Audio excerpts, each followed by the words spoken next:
Cologne has finished, and we are back with another episode of the All About Counter-Strike podcast. It is episode 72. I'm going to get this out of the way with nice and fast very early on. It is the 23rd of June, 2026. For me, it is 8:56 in the evening, which means it's 9:56 in the evening for Devilwalk. I didn't have internet since I came back from Cologne because Portugal, they're all focused on the World Cup. Just like this side away from me, there is they've actually built a massive stand. They've taken up all the free parking spots that were around our house and they've turned it into like a massive celebration. Obviously for people to watch on a huge screen and see the football, buy beers and stuff like that. But what it also means is that someone cut my internet cable or something went horribly wrong. So I am currently 4G tethering to my computer so we can get this episode done and we can make some magic happen here. But I had an awesome time at Cologne. There's so much for us to get into. There's so much for us to cover. Devilwalk, obviously you were watching online from home, but how's the deadlock going? What else have you been up to? You're even looking after a dog. Yes, we do have a dog. So it's my girlfriend's dog, but she kind of let him move into the house with her parents, so they have a yard and all that stuff. Let him run free, have a little bit more better free time than being in an apartment all day.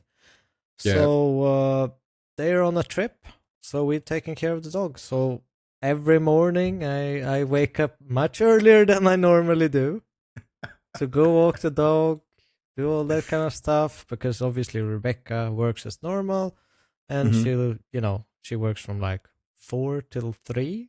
That's a weird time to say, but 4 in the morning she wakes up and leaves for work.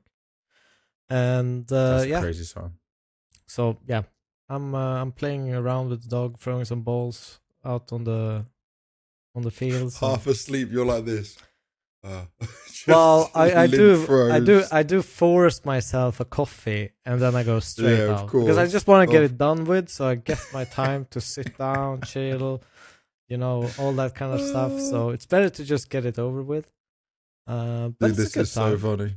Do you know what this? I'm just going to tell you. This is now getting you ready for a baby. I told Moses this. Yeah, he first got dogs, then he had his child.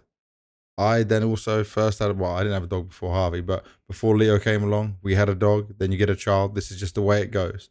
Yeah. This is your missus preparing you for she is going to say to you, I'm pregnant. or a test to see if you're not going to mess it all up. Yeah. No, but it's been good. Well, I'm glad you're enjoying it. Get ready for the rest of it all. Counter-Strike wise, oh my, we hit storylines, we hit crazy viewership. There is so much for us to discuss. Now, there's a lot of roster mania that's already happening. Some I have information that I can confirm. Some of what HRTV reported on are pretty damn accurate as well. We were hearing about a lot of this at Cologne from different people. But we're going to get into that in another episode when we also cover Ecstasy Pro League that is happening next week. But this is going to be like our final episode to cover everything from the Cologne Major. So strap yourselves in, get ready for it. And, the first thing we're going to look at, Devilwalk, before we look at the teams, is just what it was to have Cologne back as a major. Obviously, iconic. Obviously, I'm in the arena, right? I got to be there and watch more as a fan. I was making content, right, for a couple of sponsors.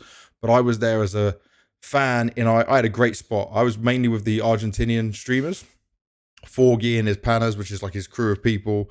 And bro, you've got like the amazing suite you can see the whole view from. Like, it's luxury viewing experience for sure. So even on the Thursday, first game, remember the first games were not super exciting, right? Not like the big name teams coming in there, which wasn't Vitality, Falcons, Spirit, and it was still full.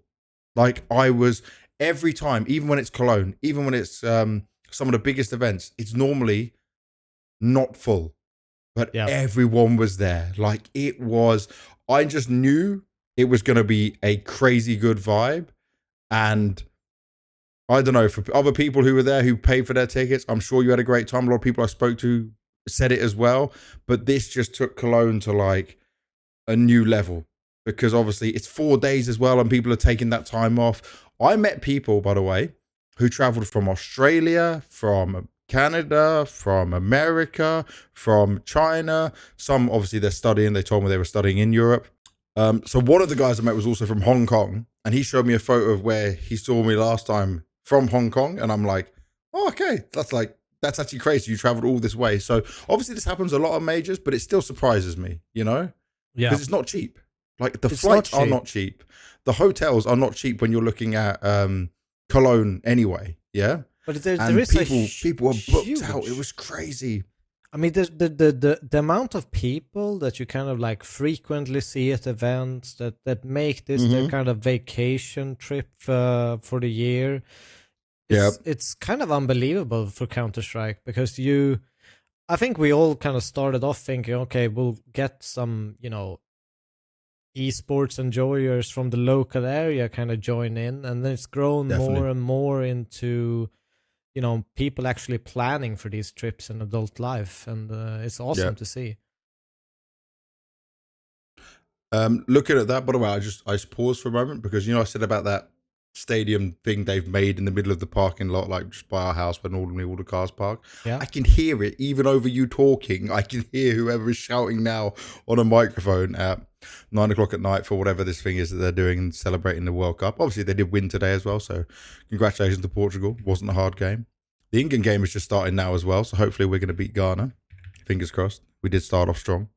Another thing I wanted to say as well, production-wise, of what we saw from ESL, it was like the same kind of stage with some visual differences, but I felt like the visual videos, the content that was thrown up, the storytelling was done beautifully. Yeah. I think having two trophy bearers, one being coldzera and one being Olaf, was like, absolutely perfect. It's good they didn't try and overcook it or get it for like 4 days of people doing it. Like this was great. Two of the guys who won the trophies before when it was majors made perfect sense. Both also with a graffiti, but I can't remember if Cold's graffiti was from the Cologne or not. I don't think it was, right? Was his from Columbus? It might have been Columbus. I'm not Yeah. I'm not 100% sure. I never remember which one it was. I just remember obviously the iconic play. But when Olaf did it, right, they were obviously showing his graffiti. And then also, because obviously I'm watching from really high up and down, but I've got a perfect view of the whole thing. And you just see the fire, obviously because he did the diffuse in the fire and you see it all around him. And you were there obviously. But I mean, I'm watching this and I'm like, this is every little detail like that was really cool. I will say, and this has nothing to do because it was me or not me, but I mean, a little bit of hype was missing, a little bit of energy was missing, but the commentators turned it up massively. We'll get onto some of the specific games when we talk about it, but I feel like, I'm such a big fan of Scrawny and Launders. I'm always like, I would always say they are the best ones at the moment. Which game was it? I think it was the Falcons Spirit game from Harry and Hugo. Yeah.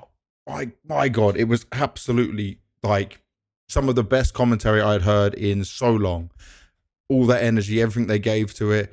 I almost thought like that would swing them getting the grand final because it was just so perfectly called from start to finish. Yeah, I mean, it probably helped. I don't know.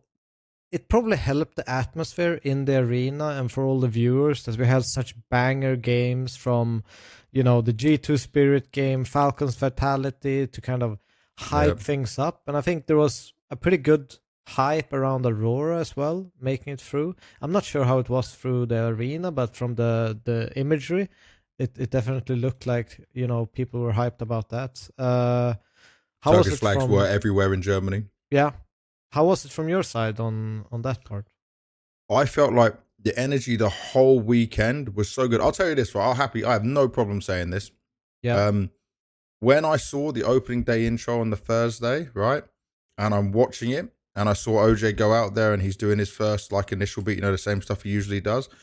I actually had like, I wouldn't say I cried, but I almost cried from the emotions because I had that kind of fear of missing out, even though I was there. More like, not it should have been me, but I want it to be me, because I had that feeling of just remembering how awesome Budapest was and when we were doing the stuff on stage there. And it just, that reaffirmed to me my passion and love for the game and wanting to keep doing this, because when you're watching it from the outside perspective and I'm like, oh man, this is really like the Cologne major. And I got pretty choked up by that. And I'll also say that when I was looking at just the crowd's energy through the matches, like I never even got a sense of the crowd cheating. Some of the times in the arena we had X-ray turned off, right, which obviously normally happens to avoid that anyway. But it felt like we didn't have any of those moments where it was just natural reactions. Like some of the plays, dude, I'm like banging on the side of, like, I got this railing in front of me, right, just so I can see straight into the arena. I'm like banging on the side of the thing. I think I almost spilt my energy drink. I'm not going to just name the brand. My energy drink off the side because I was hanging it on the side, and then the magixx play happened, and I just started hitting the thing. I was wondering, it probably was the magixx play, right? Yeah, it was the magixx play, because I remember touching it. I can't remember who it was next to me. It was one of the 9Z players, and I just said to him, "You don't get 4 from it. It's like you get 2 at best. You don't get 4. Like, it doesn't happen this way, you know." But I mean, it's the pressure of the major. We'll probably talk more in depth about that a little bit later. Definitely. But I mean, overall, I think playoff-wise, one of the best majors I've ever watched, even from a viewer's perspective from home. Yeah. Amazing, as you mentioned, storylines, the feeling of everything. It felt great. Loved the desk as well. I thought they did a great job throughout the event. It was really, really good. And I'll say this on the desk a little bit though. I just wish Ash was there. Nothing against anyone that was doing it, but because he did such a good job. Yeah. By the way, Stiko absolutely nailed doing some of the desk segments that he was on. He obviously came with such energy. He's already said, he's tweeted it himself, this is what he wants to do. He wants to be in that role, not doing the interviews, right? And so now he got the chance, and it's at a major, and he's in the crowd. He didn't suffer from that. He went from it. He came very planned, prepared, ready, as well. We know Stiko, right? That's exactly what he does. But I do just feel like, obviously, Moses went from commentating into doing the analyst desk, and Moses can do everything, bro. Moses can even host. Like, he can do everything. He's a insane talent. But I just wish Ash stuck around, because I was so high on him there, and it felt like some of his input was missing when we got into the playoff. That was my only negative on that side. I would agree with you. I think Ash was a great addition. He did a great job, and he was definitely missed. But I still think, overall the desk was good. But yeah, should we dive into some of these games, or the only other thing I was going to quickly touch on is just the crowd problems of where we had a couple of people rush on stage. I think, right, it's only fair, because we've criticized it when it happened at PGL, when it happened at Copenhagen and other events, right? That people need to remember, yes, ESL will take some blame for it, but the people who are security don't work for ESL, they work for the venue. The problem we have in a lot of these venues is they're just kind of stood there, and then they don't react so fast. And I think what happens to some of these security people, this is just my opinion, is that they get put into a false sense of security in their minds. They're like, oh, look, nothing's happening. These guys are so chill, even when they're drunk, because they're gamers, yeah? And then I think something happened 3 times. It was only reported that 2 times happened, yeah? But on the second one, on the Sunday during the grand final, the guy was so close to NiKo. He was so close to that Falcons desk. And he was wearing similar outfit to the guys that done it before. Obviously, they boosted security. But I know we're not in America. People aren't having guns and stuff like that. But it is a little bit crazy that we still are in a situation for all events, by the way. This isn't just an ESL thing, where we are not fencing off more, I know people want to be close and high-five the players and stuff, but we can't keep letting this risk happen and putting some barrier there. We need to hire Messi's old bodyguard into these events. If you've seen clips of that guy. Yeah, exactly. Just tackle people before it even happens. The guy that did get on the stage obviously did get tackled down there, eventually jumped on him, right? There's the video out there if anyone wants to go searching for it. But it is getting a little bit too scary and a little bit too close for comfort for my liking, that this stuff keeps on happening, Yeah. And it is becoming a regular recurrence of some blunders, and we're not already forward thinking. Because, if you go to PGL, or if we were in Bucharest, right? Budapest for the major. Those 360 stages, you can't have fans on the ground. You can't. So for them to Yeah, you can't get there. But if someone did get there and they tried rush it, you're going to see them before they can get anywhere close to the players. Yeah? Dude, the ramp that they need to run up to was massive. Like, yeah. Exactly. There's no way they'll reach a player. But for any of the other events, right, that don't have that aspect being used, they need to be aware that this can be a problem and be more ready for it, more on point, because I don't want something to happen to a player. I don't want that to be something that happens in CS news and we're talking about it, right? How close were people actually sitting? Because, I mean... Bro, in Cologne, it's the same as always. It's like, you're here, yeah? And it's maybe like... If you put 4 people in a line, then you could go onto the stage. The stage is still higher, but the long walkway that comes out, that is easier to get onto because there's stairs that go up from the side. Now it is sectioned off. There's the rope, but that rope ain't stopping anyone, bro. No. I can jump the rope. Yeah, you can just go under it real quick, So we're at a point now, especially with how famous these players are, how much people want to see them and get close to them, right? And whoever the people are who are assigned to do this, obviously they're a bit lunatics. But we are at that point now where it's just, I don't want that to be the thing that ruins an event that was so amazing, Any event. No, I get you. Not just this one, anything that could happen on it, because it's such a scary thing for players to be worried about as well. Imagine as we had it before, like where it then throws players off their games. You don't want to have that in the back of your mind to be worried about that. If you see someone rushing in front of you in real life, it's going to throw some people off. And you want to have the best prepared people when you're watching the major. They should not get any distractions. Obviously, the audience always going to be distracting to some degree. But you don't want that kind of stuff interfering, the same as you don't want crashes of PCs and that sort of stuff happening. But one more avoidable than the other. Exactly. Also, one thing that was amazing, obviously you've been to Cologne before. Yeah. Normally, the entrance and the barriers to get into the venue is like when you're actually in the arena. This time, they did the checks way before and the area was open more. So there was multiple tents. Yes, so there was multiple tents where there was like sponsor tents, and then there was the ESL shop, and then there was the partner tent where like the Codex shop was, where I did a signing session and stuff. They have done tents before, right? But yes, but like this there was so much more room that once you were in, it was easy to go in and out without having a problem, and it definitely felt better from the fans. Like, for example, I could go out between every map and walk around, see some fans, take pictures, talk to people, go stop here. You were not just locked in the concourse. And by the way, I'll say this. Having a Cologne at this time of year, dude, it was 35 degrees on some days. And the Lanxess is like glass. So 35 degrees, the whole arena's heating up. By the way, I need to check this. I should have checked this before. Lanxess built when? Because it was built in 2004. Yeah. It is old now. It is definitely old. So here we go. The Lanxess, a Lanxess Arena was built between 96 and 98, officially opening in 1998. And then it had it was later renamed in 2008. Okay, there you go. That's the Google overview. So actually 1998.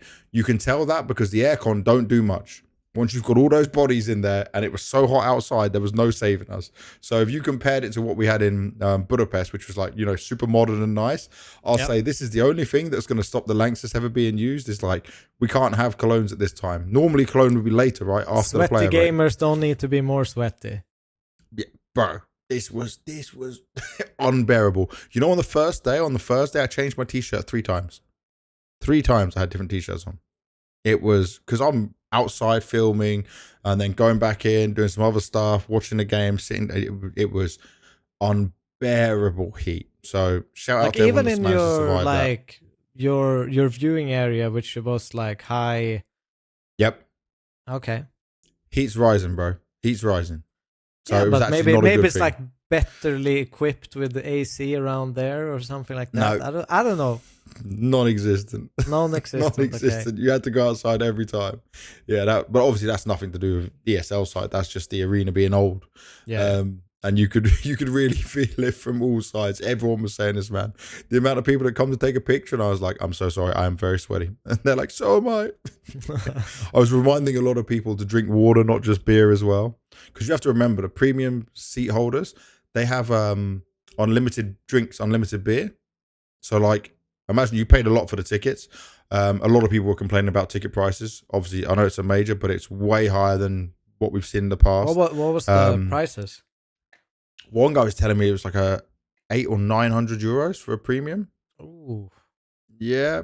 And that's getting a little bit like, if you factor in then what we're talking about flights, and then the hotels also ramping up their prices because they know this is a big event, it's kind of tough. And one guy even mentioned, like, for example, it's like you're getting the same kind of goodie bag. The price is like doubled or tripled over the last few years. And obviously, yeah, we're getting free drinks the whole time and stuff, but it's not like they're getting food as well. So there's a bit of a sentiment around some of the fans that I would regularly see. I mean, these are fans I've seen multiple years, again and again and again. Yeah. And they obviously love Cologne as a legacy event, but it's like, it's pretty hard, right? It's pretty hard for them to go through. But the amount of free drink you can get and take it's not worth that price point to it as well, on top of the seats. The one thing I think Cologne does really well though is that it doesn't force people to sit in an assigned seat. I think assigned seating can be really bad, right? If your friends book all on different days, and if you then go together and you want to sit next to each other, people are able to get into like much better spots. I think obviously it gets harder when, say, you don't maybe get there early enough, but that's more on you, you know? So I think looking at it overall, overwhelmingly positive. Obviously, I said I didn't think this major would beat any records of like what was already there. Well, it did. Only by, I think, like 50 or 60,000, but it still beat Stockholm. Bro, that is crazy. We didn't even get 5 maps for the grand final. So with Cologne being a legacy event, with Counter-Strike maybe not doing as good numbers as well in terms of people playing it right now because of problems and everything else with the game, for Cologne to do that, and obviously Furia Falcons, because Falcons benefit from not only just name value like Karrigan, Manasi, NiKo, but also the hate watchers, and then you've got the Furia Brazilian, South American sides, right, all supporting them. It did wonders for terms of that, and that's such a positive sign to see. Since 2021, it's been 5 years, and we had 2021 that good because obviously it was just after COVID, right? That was a huge factor. Obviously, Stockholm had the simple, is he going to get the major kind of deal, right? But here we had kind of 2 incredible storylines. You know, was it like 10 years from Fallen winning it to coming back, being in the final with NiKo, never won a major in his career before that point. Those storylines in itself, you know, like it brings people back. They want to watch this. Is he fucking going to do it? You know, whatever way it went, it would have been incredible, right? We even have Major League Baseball tweeting. Did you see that? No. Bro, let me bring it up. So there's a Counter-Strike replied to him, or like shared it. Here we go. MLB on June the 22nd said, still riding the high of NiKo winning his first major. Baseball is here to keep the good vibes going. And they tweeted the schedule. What the hell? Yeah. And then CS2 like quote retweeted him and said, MLB knows ball and Counter-Strike. How wild is that, man? That's pretty wild. I hope that's a crossover coming. I hope that's something they've got planned. Otherwise, we will win baited. But I mean, just those little maybe things. We're going back to outdoors arenas again with the yeah, MLB. There we go. So this was like little things like that also just have such a crazy impact of like, they're talking about NiKo on MLB. Like, I don't know, how many followers does MLB Twitter have? 13.2 million. Like, come on, man. Come on. That is super good. But let's get into the games. Let's go and see what we did for playoffs. First team we'll look at here is BetBoom. Obviously, a fantastic run, right? All the way from stage 1, doing it with a stand-in as well.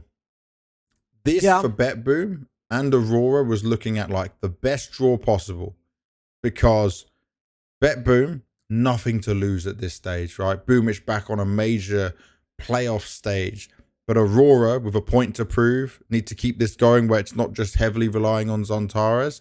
And the game didn't really deliver. there was some moments in it where he felt like maybe BetBoom had a chance. Yeah.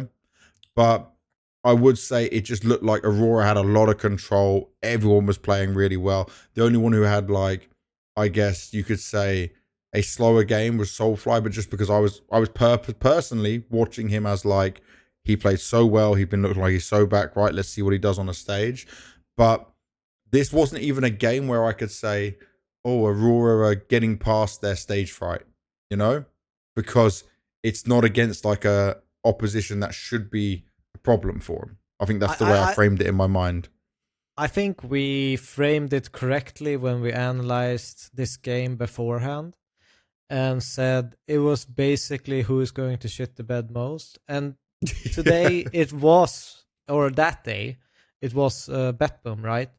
Because you could see, Boomich, obviously, if you look back on that Anubis, he had a terrible showing. I think it was 0-15 at one point. Yeah.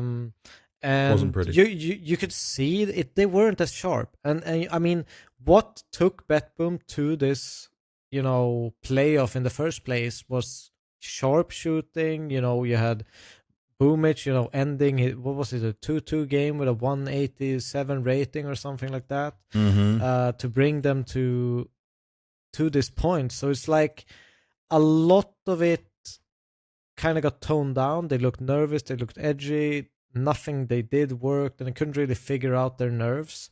And Aurora, they figured it out more than BetBoom at this point. I think that's fair to say. And you know what? We were so positive also about Flamus. And I'll just say, this is obviously, he's a player when it comes to big events.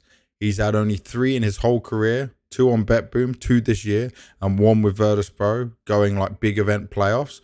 PGL Bucharest that he had also a bad showing, wasn't even a stage or an arena.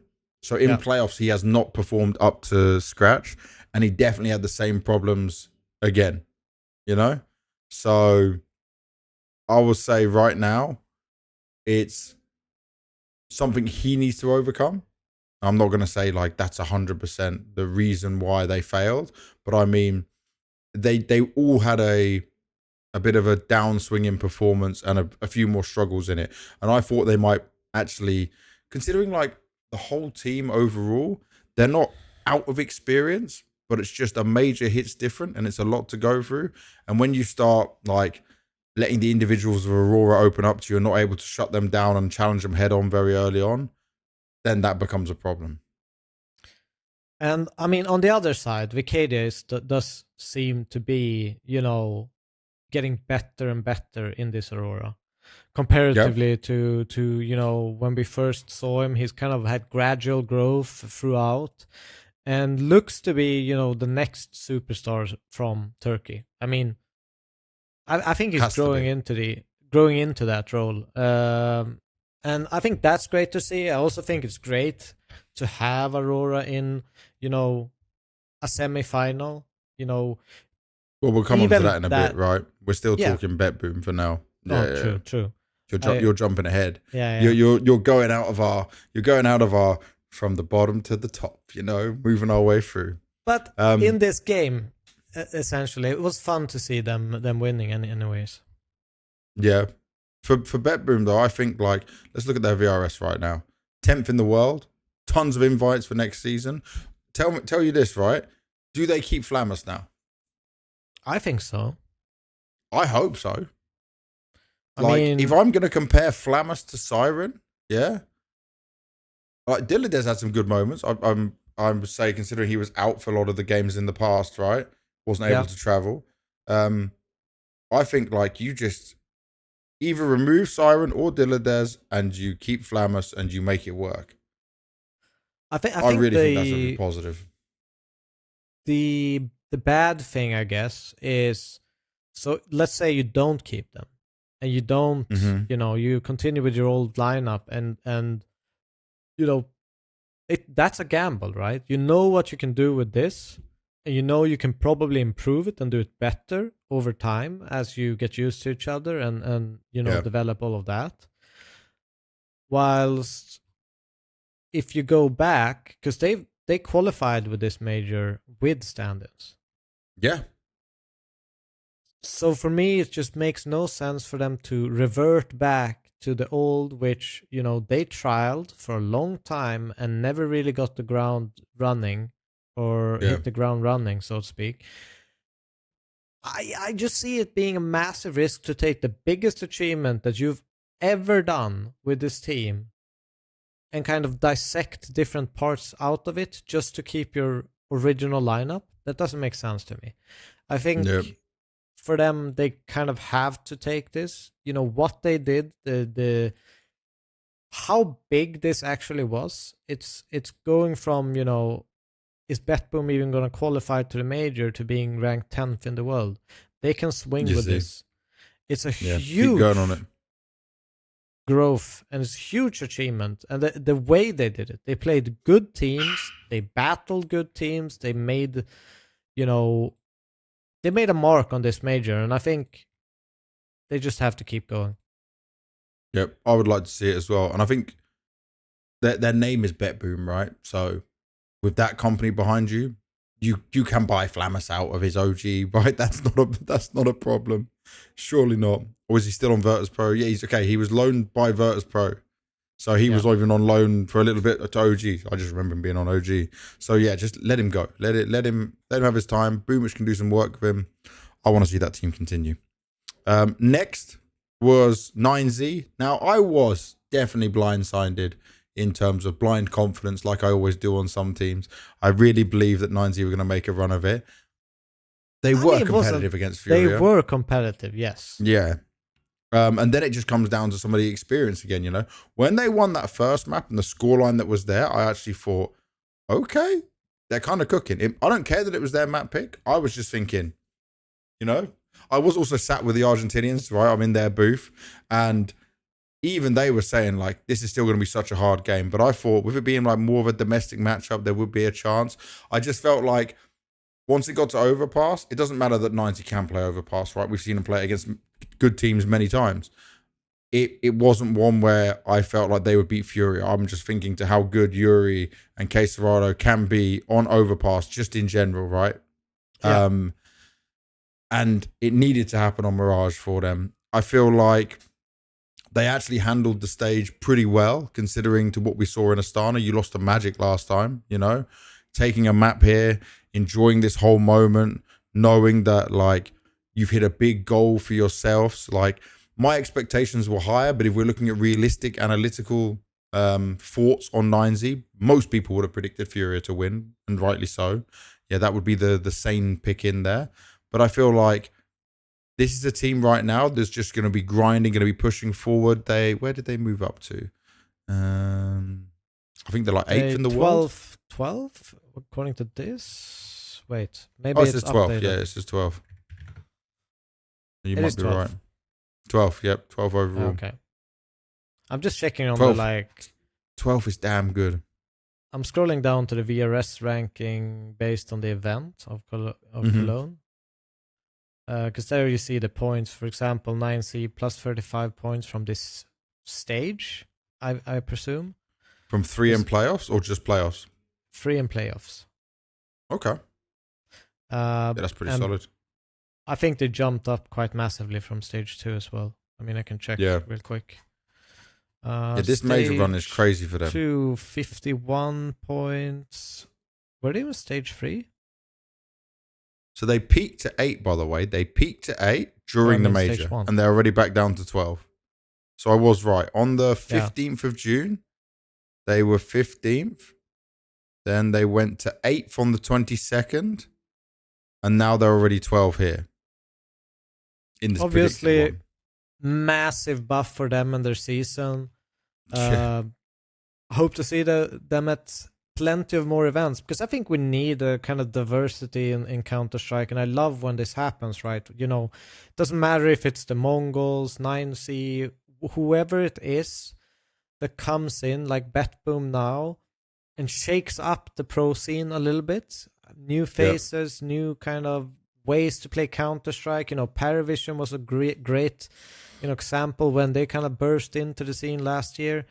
And I love this because it changes things in Counter-Strike, and we don't get to see the same teams always play each other. There's some others potentially that could do some damage, you know? And look at this, right? Lutrov. Remember we were hyping him up? I was talking about him from when we saw him in Astana first time. 12th best player of stage 3 into playoffs of the major. The names among him are like Yuri, Bit, Yakinda above him, kyousuke, Torzi, Jugs, Keserato, Rops below him. You know, like that's good company, man, for your first major. Like that is actually wild. And that is something that he showed it wasn't a one-off thing, what he did in Astana. He showed he can keep it going. And now, the main thing is how they keep this going. Because I spoke to them, by the way. Guess what they're doing?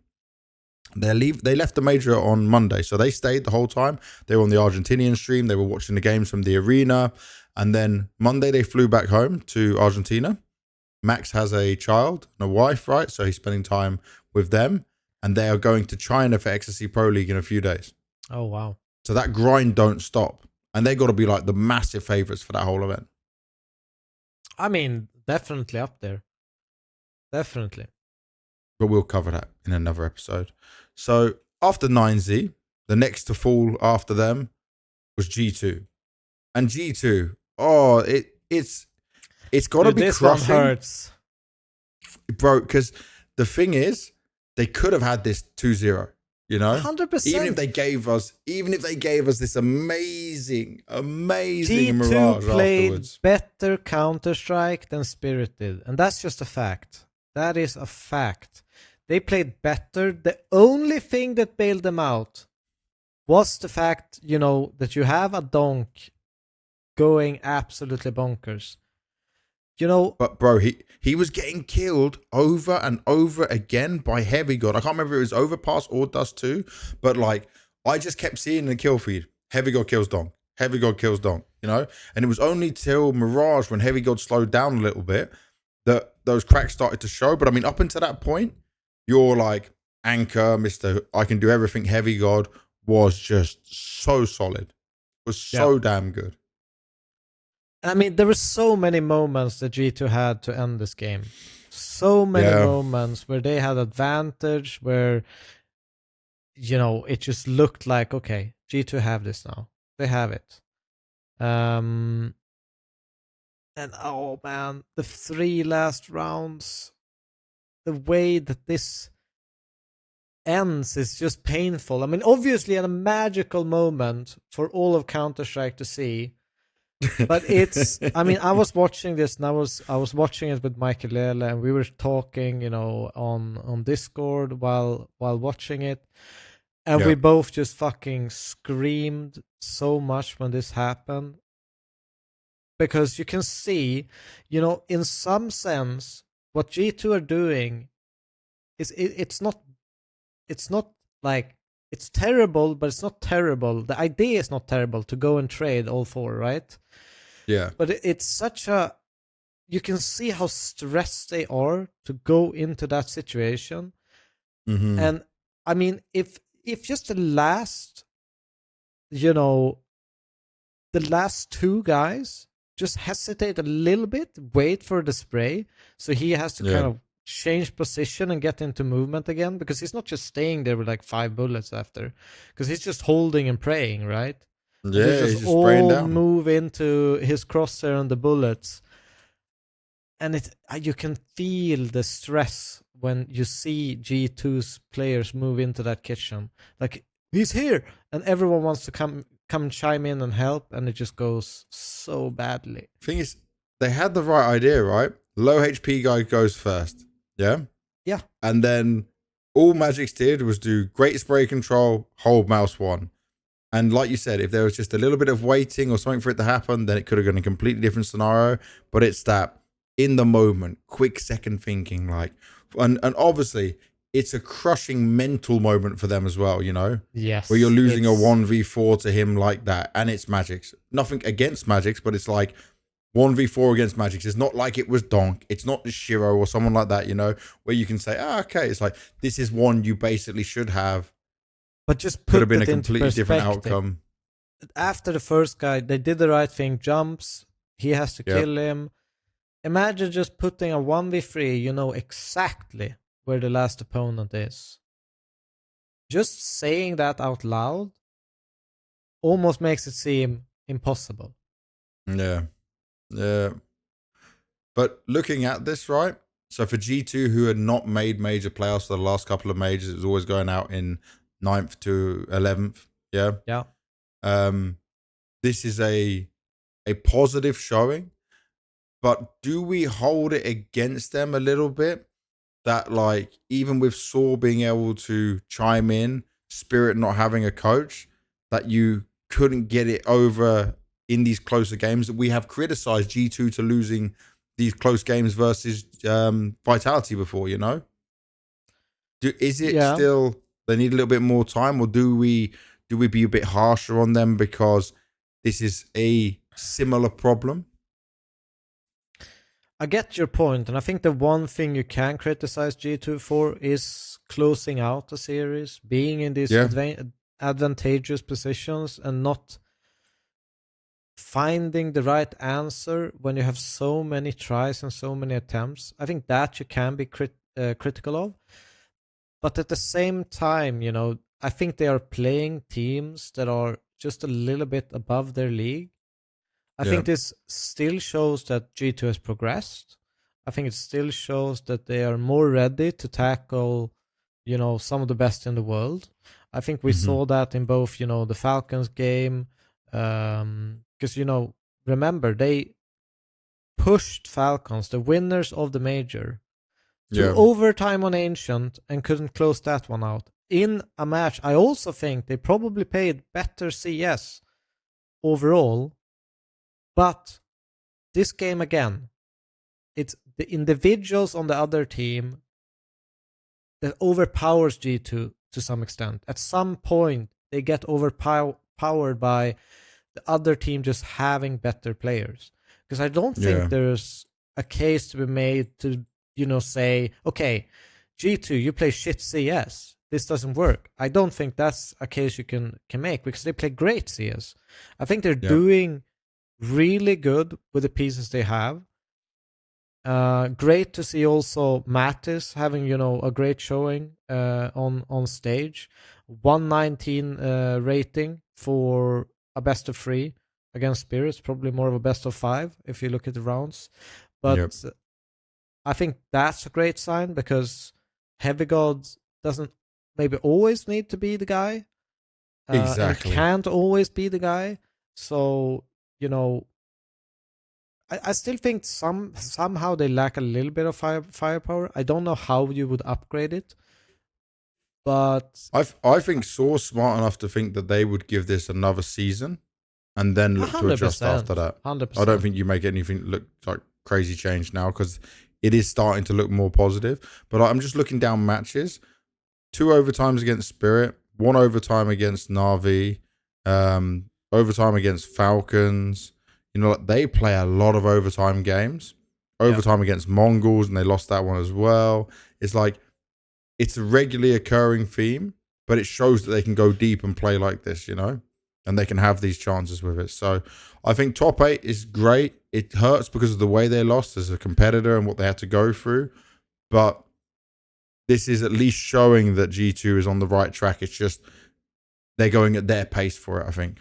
I think that's how I would sum it up. Yeah, I think you sum it up with they had a chance to win the major. And I don't think that going into this playoff I would have ever been able to even think in that aspect. And for me, that's a great sign for G2 and it's something to build on. It's something to move forward with. So overall, super positive tournament for them, no matter how it ended. And Heavy God, 3rd highest rated player of that whole stage into playoffs, 1.26 rating. Only had a bad map against Spirit at the end on Mirage. Bad by his numbers, right? I'm not going to say he played bad. But then anyone else on his team wasn't really close enough. We spoke about it in stage 3, but it stayed the same way. Someone can have a good map, but it's always Heavy God was just consistently there. And he is just so valuable. So damn valuable. So from G2, our last team eliminated in the quarters. Vitality, who I thought was going to somehow bounce back and win it all after losing to 9Z. They obviously got an incredibly tough game, yeah? But normally in these kind of games, this is where Vitality overcome the odds. This is where Vitality play really strong, you know? I one thing I'll say But you know what the stupidest thing about this game is? Yeah. You know, I look at Falcons here. Mm-hmm. Karrigan has a 0.67 rating in this match, but I still would say that he was the reason Vitality lost. Okay, so there's two situations I'm talking about. There's probably plenty more on other maps, but on Dust 2, Vitality have an anti-eco situation or anti-force buy. They flash mid doors. They don't clear TeSeS, who has a 5-7, who gets a double kill in that area. They lose that round. Completely, you know, money is destroyed. They still find a way back. Force Falcons into another eco. And this, my friends, is Karrigan running through CT smoke on a B-split anti-eco situation again and gets 2 with a USP no armor. 2! Bro, he had a couple of crazy plays I remember on Dust 2. I can't remember if it was against Vitality or not. But do you remember, like, they smoke B doors? And he just runs through and he, like, kills the planter and then runs into another one, somehow killing someone. This was against Spirit. This was against Spirit. The next game. Karrigan madness. But looking at the Vitality, on the Vitality side, right? I'll say this. FlamesZ is an incredible player. We were hyping him up for how he's used in his role, right? We were even arguing at one point when Spirit were doing badly. Remember at the beginning of the year? That like FlamesZ could be the one that actually has a chance to win Entry of the Year. Yeah. But he got shut down in this series. He got absolutely shut down in this series. And it's not, he didn't play bad. It felt like the calling style of Karrigan. It felt like maybe a bit of the synergy was off, which we don't normally say for Vitality, right? But we saw these tracks. We saw these tracks early on in stage 3. They were not themselves. It took longer for them to kind of pick back up. Because, I mean, that's the thing about Vitality, right? They used to make maybe 1-2 mistakes a game. That's it. And then, you know, Apex would snap. And all of a sudden, you know, they were back in shape. They're back on track. And everything worked out. And they played beautiful again. Yeah. This time around, it felt like it took them not one round to reset and be back on track. It took them several rounds to kind of bounce back and start playing good again. And then another mistake happened. And they were constantly kind of struggling with that bounce back because there's some very uncharacteristic mistakes from Vitality in this series. Very, very uncharacteristic. And eventually, you know, they are going to look back at this and just say, bro, we won this game. Like, we should have won this game, you know, 100%.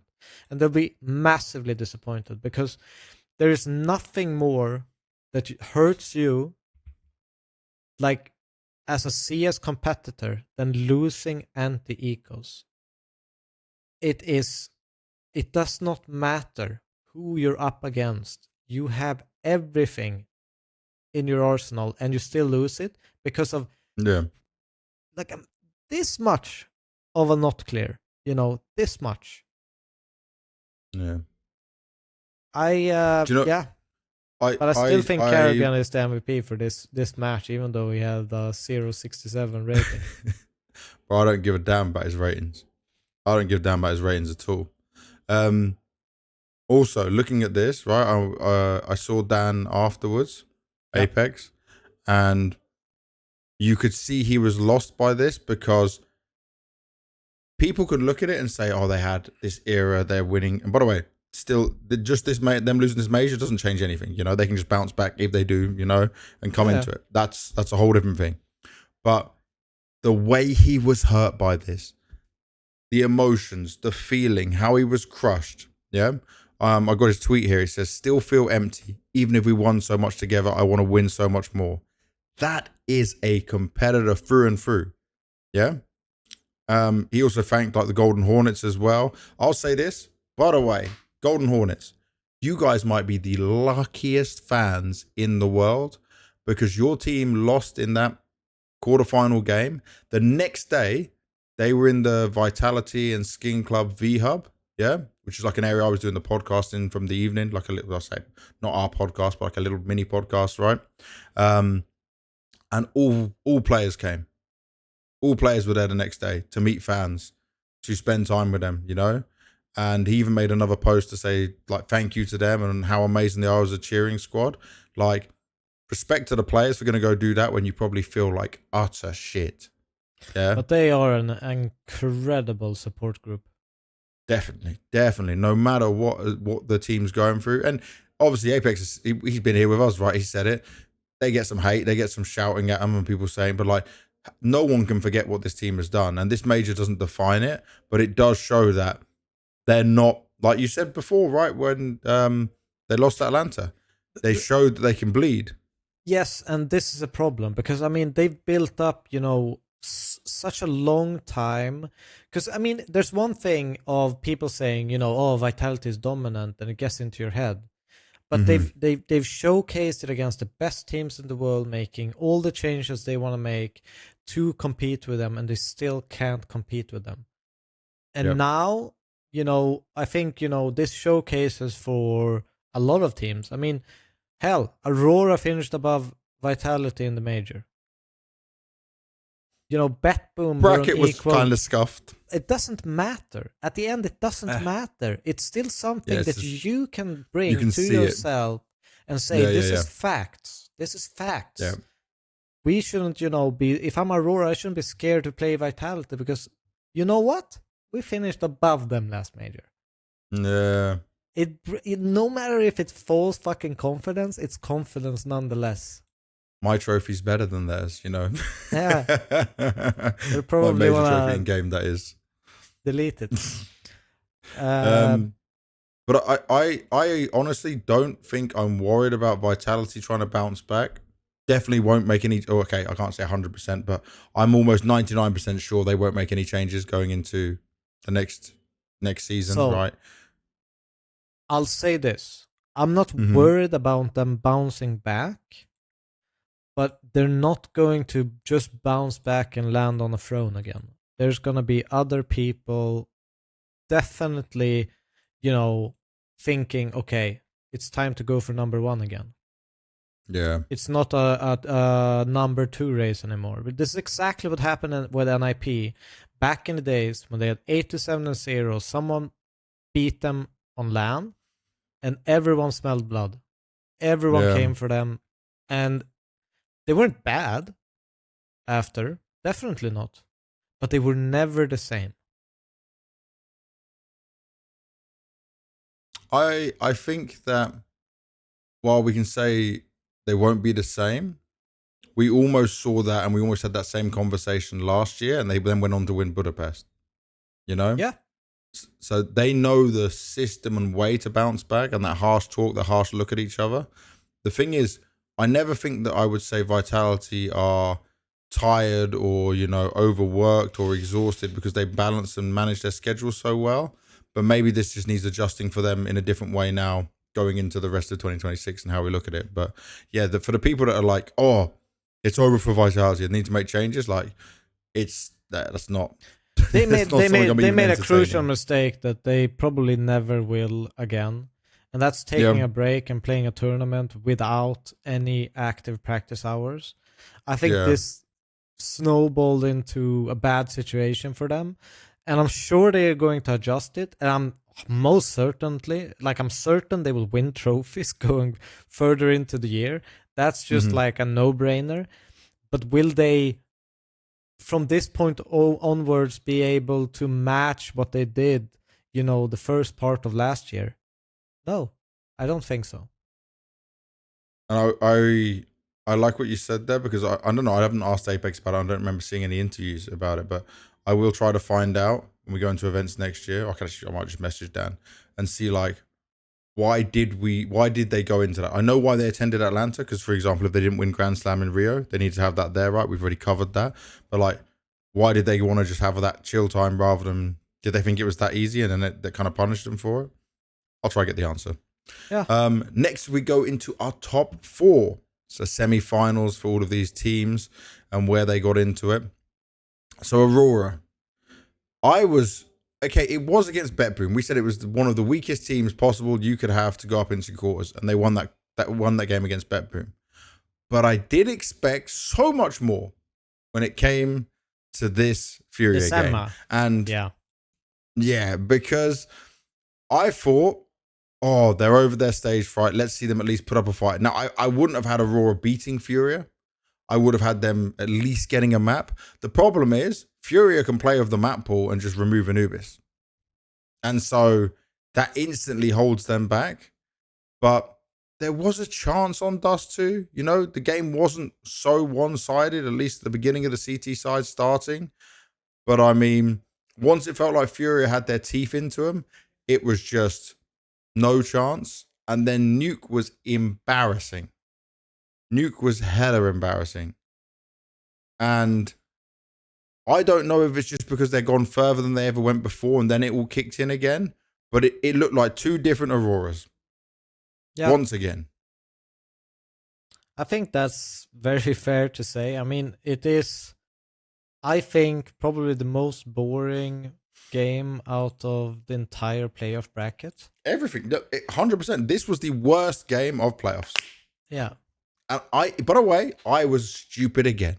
I said exactly this. I remember saying this to someone who was sat next to me, and I went, watch this.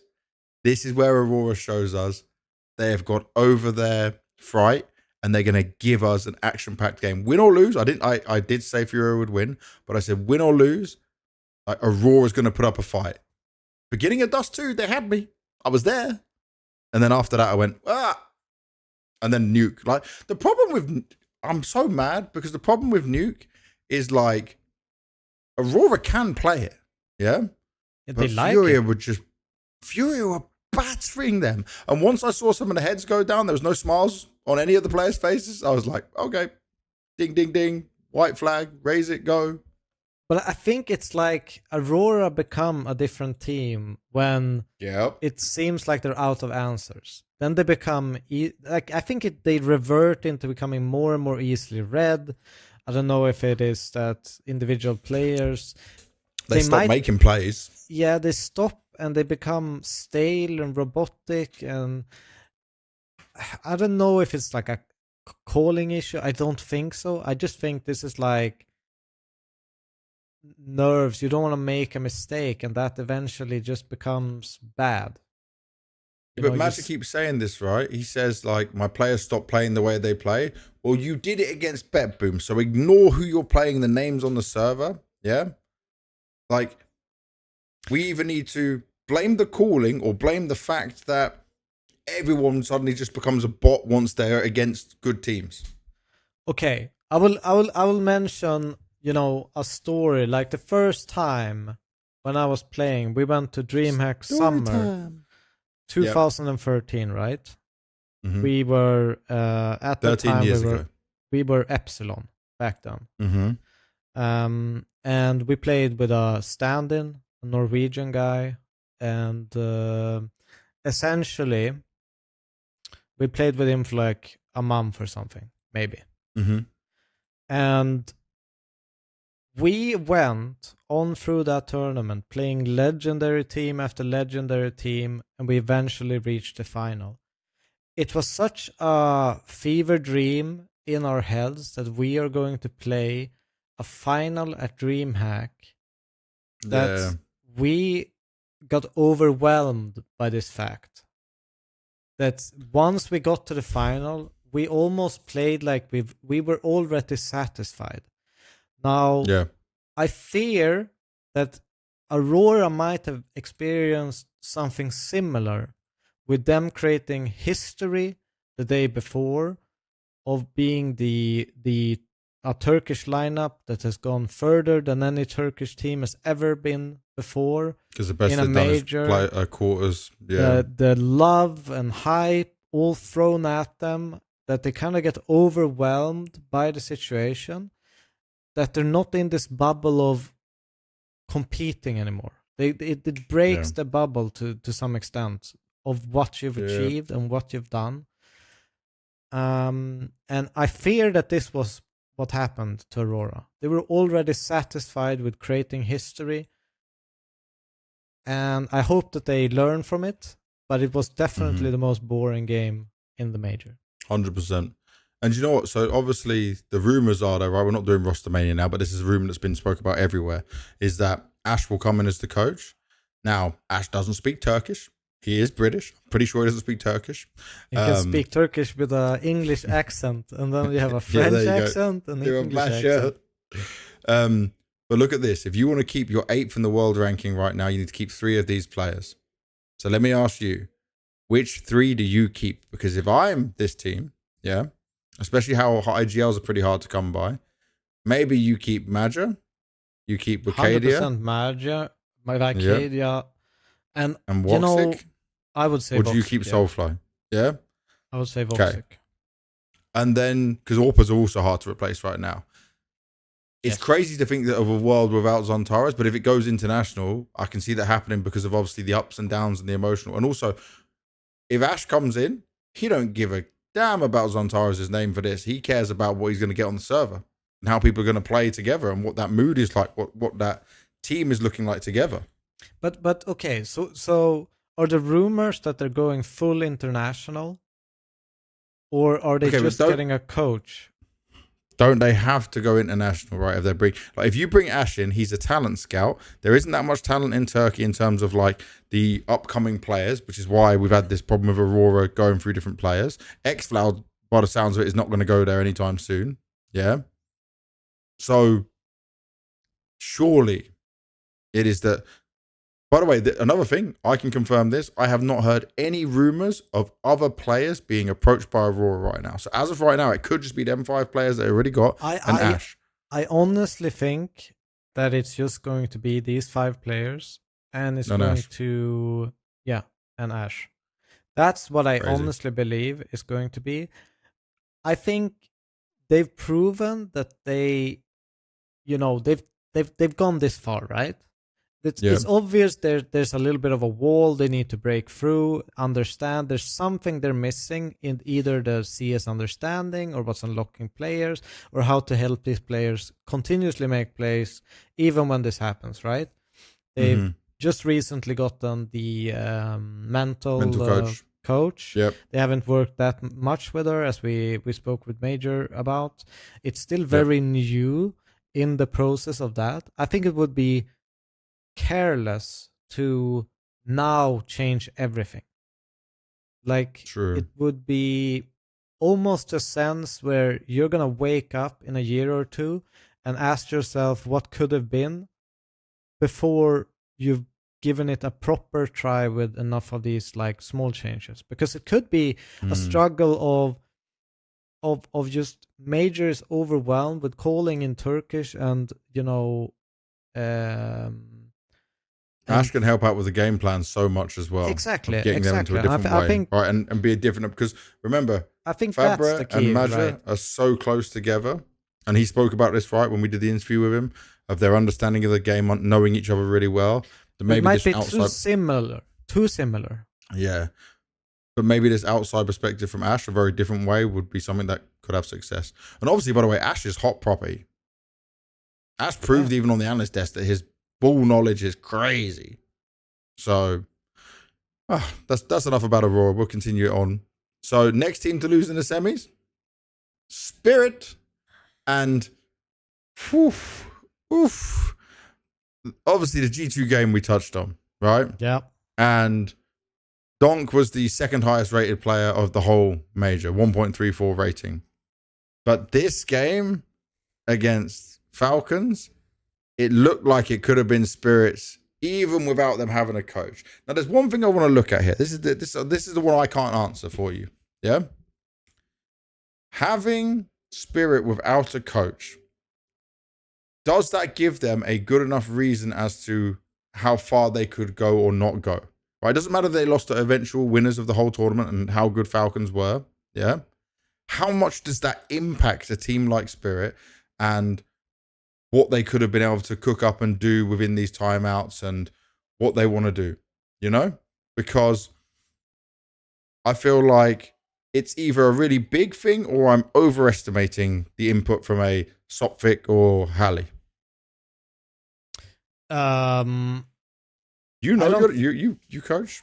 I don't think you're overestimating. I think these games are where you need a voice in the back of your mind, the back of your head, to remind you what's important when you're playing.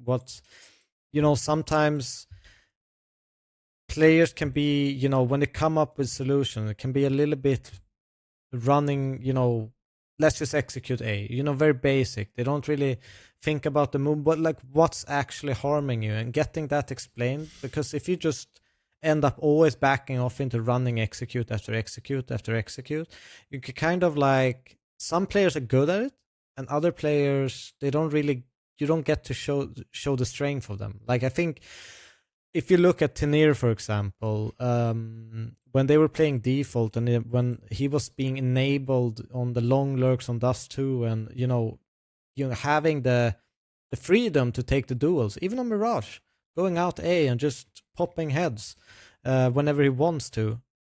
Yeah. I think these kind of core strength you kind of lack, I think, sometimes when you don't have a coach who to enable and when, by what. And I think it's really, really hard to be in the game, focus on the round, and make a magical call out of everything, right? That's a skill that we, contribute to some of the best in-game leaders of our generation and in history. But it's not something every single player can do on the fly with 30 seconds to think about it. A coach perspective is gathering all the information, what the previous rounds, you think about the mistake, you think about how they have adjusted throughout the game, and you make a call based on that. So you're using all of the information. I think that's the thing, right? And it's also the fact that just having someone come with the answer instantly when you need it, it gives you relief as a player. Okay, let's do it. And you just focus on the game again. You don't have to spiral into thoughts and thinking about every single detail of the game. So I think it's a massive, massive thing. And I think you could see it on the player cams of Spirit. They were frustrated. And they were frustrated not only in this game. They were frustrated in the G2 game for massive amounts of periods. They were frustrated in the Falcons games. And they were saying this, right? Them. They were saying this, that like sometimes a call out, a timeout will happen and Ciro's talking, or maybe Zontix is talking, right? Everyone's given a different bit of input. So then it's more of a debate.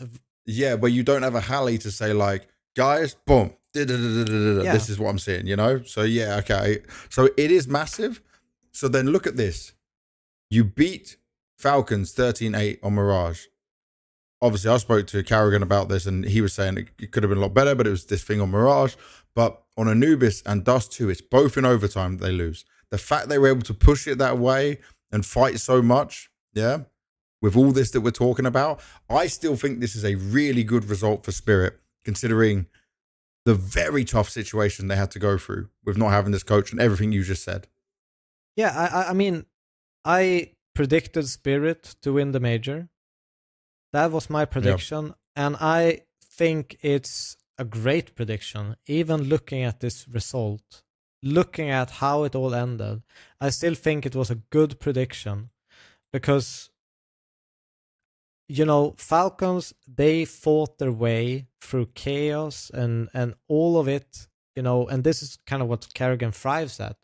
He brought them that edge and they made it over the line every single time because they were not without stumbles going through this major. They played some really tough teams and it was really hard to make a prediction for them to win through this bracket. But whoever won that semifinal, I was certain was going to win the major. Yeah. I said it on the other side, thinking it was Vitality that would get through, right? And obviously, Falcons really dealt with them. I mean, it's not a bad prediction. It's just that that lower side of that bracket is so fucking stacked. Yeah. It's insane. And some of the moments, by the way, on these rounds that like Falcons were winning was just ludicrous. Like some of the calls are only things you could get from.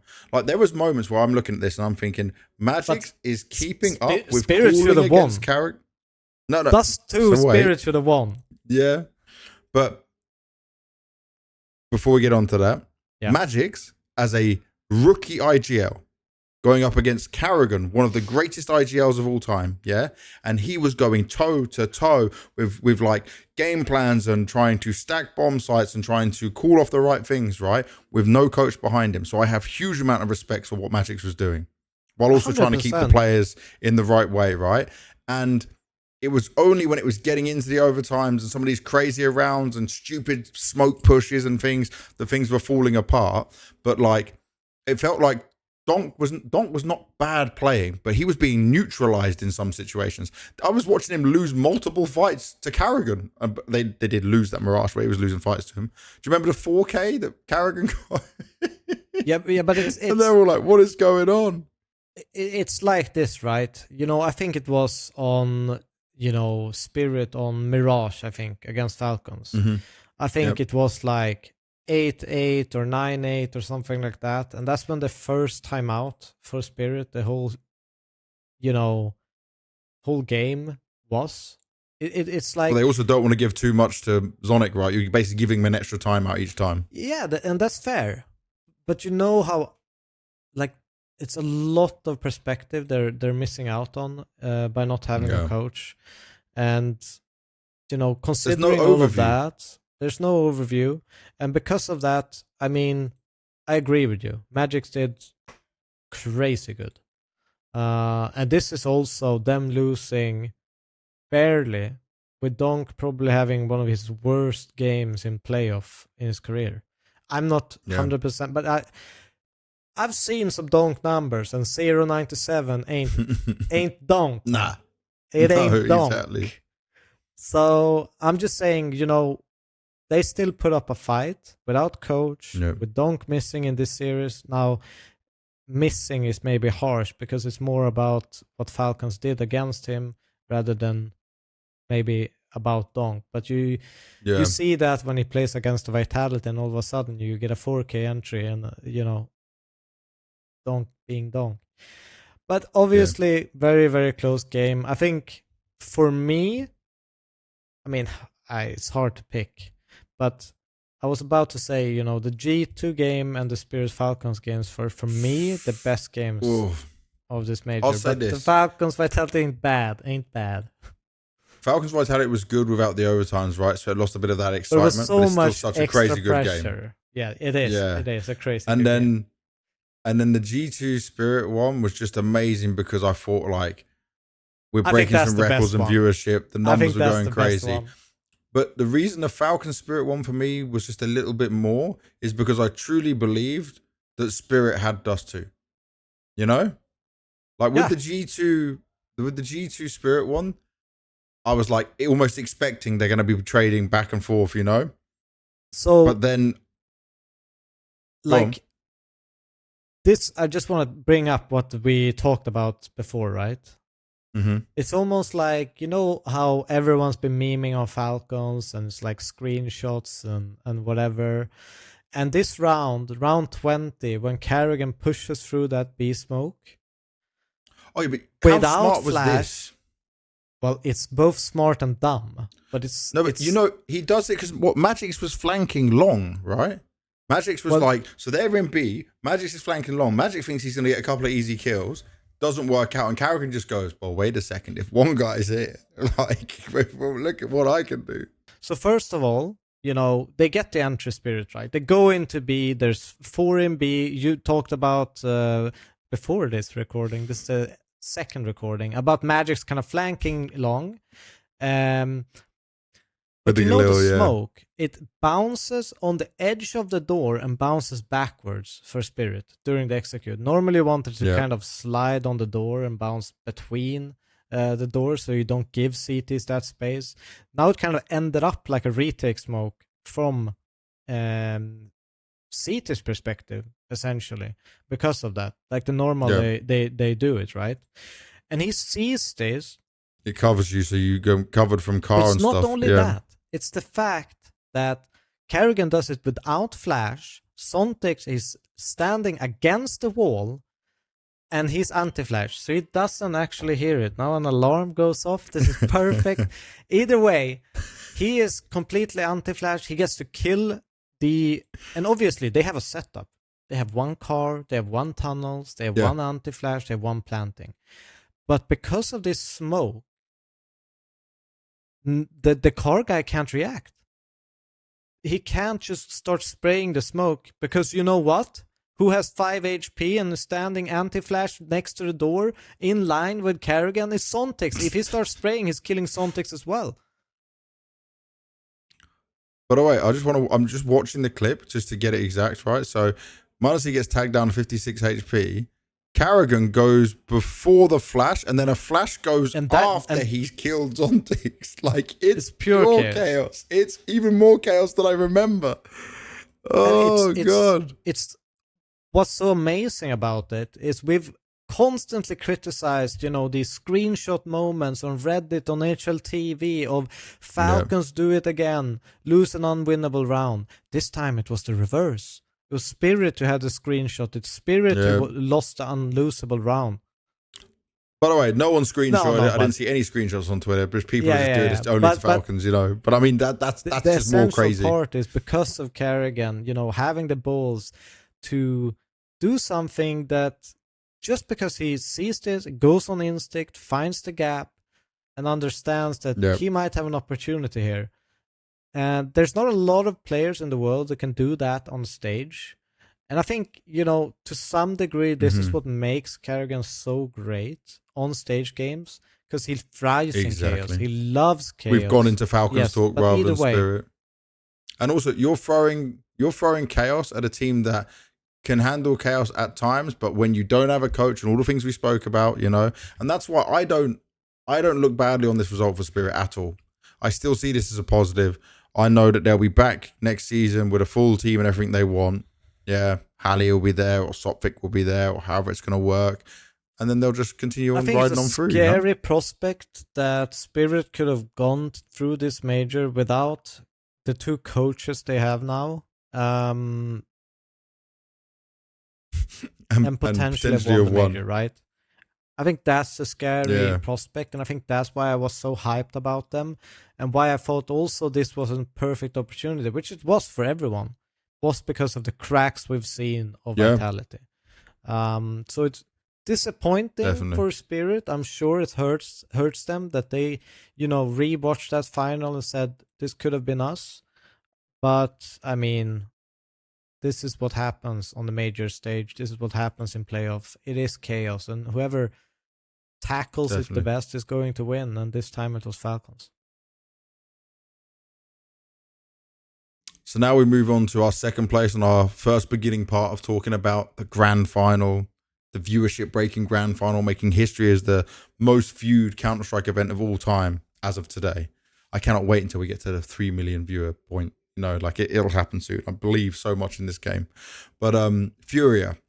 Now, Furia's run, they didn't really face any tough opposition until the final. Let's just be honest, yeah? They faced some good teams, but they didn't face an elite team. That is just a fact. They beat Bait, Mouse, BetBoom, 9Z, Aurora. Yeah. They were the best team on their side of the bracket. I think that's fair to say. By far. The problem I have with Furia's run, you can't really take anything away from them either. They did what they had to do in the playoff situation, but it was just hard to put them somewhere. Also can't, not tinker with the idea of, what would have happened if Furia went on the other side of the bracket. How far would have they gone through the teams that were eliminated in quarters and semis on the other side? And I think the unfortunate answer for me is, considering what we saw in the grand final, I'm just saying, overall, what I saw from Furia this event, it didn't look like a major finalist in some sense, unfortunately. But it's not at It's that not their point. It's fault. not their fault. Then what I want to get onto, what I want to get onto with it is so many of these positive signs that I had were around Yuri coming back to form. I tweeted a picture. I'll bring it up, but like Yuri was so at all events this year, either red or just okay, yeah. And then he was coming into playoffs looking much better in stage 3. So look at this. This year, 1.03 at Blast Bounty, 0.81 at the finals, 0.96 in Krakow, 0.91 in Cluj, slight uptick in Rio, where they hit 4th, 1.17. But when they won all those tournaments like Blast Rival Season 2, Chengdu, Thunderpick, 1.19, 1.13, 1.17. He was the best rated Furia player. So, Cologne Major. Which, in playoff. For an anchor. In playoffs, or stage 3 and playoffs, right? And they also went 3-0 through stage right now. 3 at the beginning. Yes. You're only looking at playoffs. So Yuri 114 rated. So, Molde also 114, but Yuri's above. Yeah. So he was on a heater, right? Which is exactly what you want to see. That's where a lot of their success was coming from, that he was always good for a multi-kill or being in the right position, doing really well. He continued that against 9Z, right? On Aurora, he absolutely dominated, but like we said, like one of the worst games of the major playoffs. And then it felt like he just wasn't the same player, didn't have the same belief, right? When you went into this grand final. And I was the most worried about Molodoi, because Molodoi's major record was still performing okay, but not to what you expect from him, you know? And I think you had a point on this, right? That he was probably the only one making like his usual plays. On what? Molodoi? Yeah. 100%. Yeah, Molodoi. I thought you were on Yuri for some weird reason. I zoned out. No, sorry. I went from Yuri just onto Molodoi's, like, normally was bad at majors, and then at least in this final was really good. And he actually, even in 9Z, he was just okay, but he stepped up. So he was the positive alongside Yakinda. But I didn't see the same fight from Furia. And maybe it's just because they went up against an elite team. Maybe it was the pressure of playing a major grand final, which they're not used to. But I mean, it wasn't pretty, you know? It wasn't pretty at all. I don't know. I mean, I rewatched the final a little bit today. If I'm honest, you know, Furia, they didn't look that sharp aim-wise. Like, they didn't look, you know, it wasn't... I never felt like we got a moment like, you know... I can't remember when this was, but, you know, KRIMZ highlight on the B site, Inferno, where it just clicks for people. I never got these like super crazy KRIMZ moments, which I feel like I've gotten used to some degree, that he's always going to be, you know, that second star showing up every single game.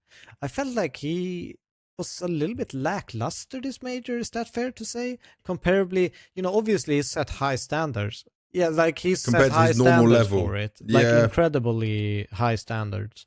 And I'm used to more from him. I don't know. I have a feeling that even in their bad events, he's way above what he showed. Yeah, so I could agree with that. I don't know. I felt like he wasn't as crisp, and he's always crisp. And uncharacteristically, I've rewatched some of the games, and some of the duels, it just looked a little bit stressed. It didn't look as confident as I normally see him.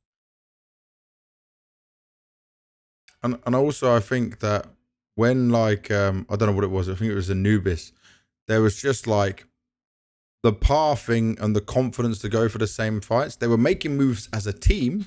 They had the right idea, but like then they were just getting blown up or banged out by kyousuke or NiKo, you know, like, and they didn't, it didn't come together for him. I don't think it's all on KRIMZ either. I think all players, maybe except Molodoi, kind of had a tick down in performance, where, you know, you normally see, you know, the great thing about Furia is the way they create chaos, right? Now Falcons, they seem to be getting better at it and more used to it, with Karrigan being their caller, but they're so good at creating movement around the map and capitalizing on that with, Yakindar doing a quick entry or getting a flank kill, or, Kiserato solo lurking into a site. And there's so many small things constantly happening, but I think they maybe even got caught a little bit off guard by how Falcons approached this game. They were constantly in movement, constantly aggressive. They wanted to trade down, and these are usually situations Furia play really, really well when it's 3v3s or 4v4s. There's a bit more space on the map, and it felt like, they never got into the groove. It didn't feel like they were in control like they normally were. Yeah, and like even how, okay, it starts off, you're 8-0 down on Mirage in a major. Start. Yeah, but you claw back those last 4. Yeah, it's really rough. But then you claw back the 4 rounds at the end. And you think, okay, there's some signs of life. But then it quickly comes undone, right? I don't know what it was with Falcons, but pistol rounds were fantastic. But a lot of these rounds weren't even coming down to clutches or anything, yeah? I think was there one pistol round that Furia won? One pistol round, and they got eco the day. Yeah, one pistol round, and then they on Inferno. Yeah, you see, like that's always going to be tough as well, right? And when you say they were not as sharp, it might have just been, I don't know, could this be a reason? Could they maybe not have been as sharp when you didn't play up against the sharpest opponents, and then it's the quick getting back used to it? Because you've got to remember, a lot of teams have gone home there. Your practice is not going to be, again, you're not practicing to get Falcons before the finals, This is a sign of Furia since way back, even when we were so hyped about them. The thing is, they have bad starts. Mm-hmm. It's always been their thing. Yeah. They claw their way back. They finally get your grasp of the game. But I think when you play a Falcons who get 8 rounds in a row and you never get a good start on the map, I feel like it's too little too late if you don't win a second pistol. I think this game probably could have looked a lot, these maps could have looked a lot more different, like Mirage, if they could have taken a pistol and converted. But the fact is also they were bad in anti-ecos. Falcons were overpowering them when they had pistols. Falcons were, constantly getting them back when they instantly, you look at, obviously they won the pistol in Inferno. Falcons take 3 in a row. They win 2 in a row, and then it's just Falcons running them over. They never really got a grasp of the game, I felt like. I mean, on Mirage, they could. I was going to say that it looked like they could have. I would say that they never had control, which made me believe they were going to win a match. No. You know? There was never a moment where it looked like they had Falcons pushed and on the edge, or they were the better. And I honestly thought Anubis, even though like it was the pick of Falcons, shaky. Yeah. But then kyousuke's T-side entries, bro. We'll get onto that when we talk Falcons, but there was like glimmers of hope, and then quickly ripped away. There was never a chance of this back and forth game, and it looking like there was a fight. Never on really hands. Stabilized for Furia's favor, I think. Yeah, I don't know. I agree with you. Whenever I looked at this match, I was almost certain that Falcons were gonna win no matter what. Yeah, I didn't expect a 3-0. And I even thought on the Anubis, which, remember, there was a time where Furia was very strong on Anubis, like a really key map for them, that like maybe they had a trick up their sleeve here. Maybe they've been practicing it and just not playing some officials on it. But no, it just all quickly fell apart for them. And I still think this is a positive for Furia, considering the year they had. Right? Still second place at a major. The expectations going into this but it major still shows was not making a grand final. No. It was just making playoffs. Yeah, just playoffs. I don't think Furia were in the contention in the conversation of who is going to win the major. I think it was very much a vitality spirit question. Vitality, spirit, Na'Vi, and people like me, remember I said it here, like, I didn't Karrigan think can do some Falcons magic, could. but that was just I my didn't blind think belief in Falcons Karrigan. could win the major. I'll be honest. I said Falcons could win a tournament with Karrigan before this ends, but I thought it was going to be CAC, not the major. I did not think it was going to be the major.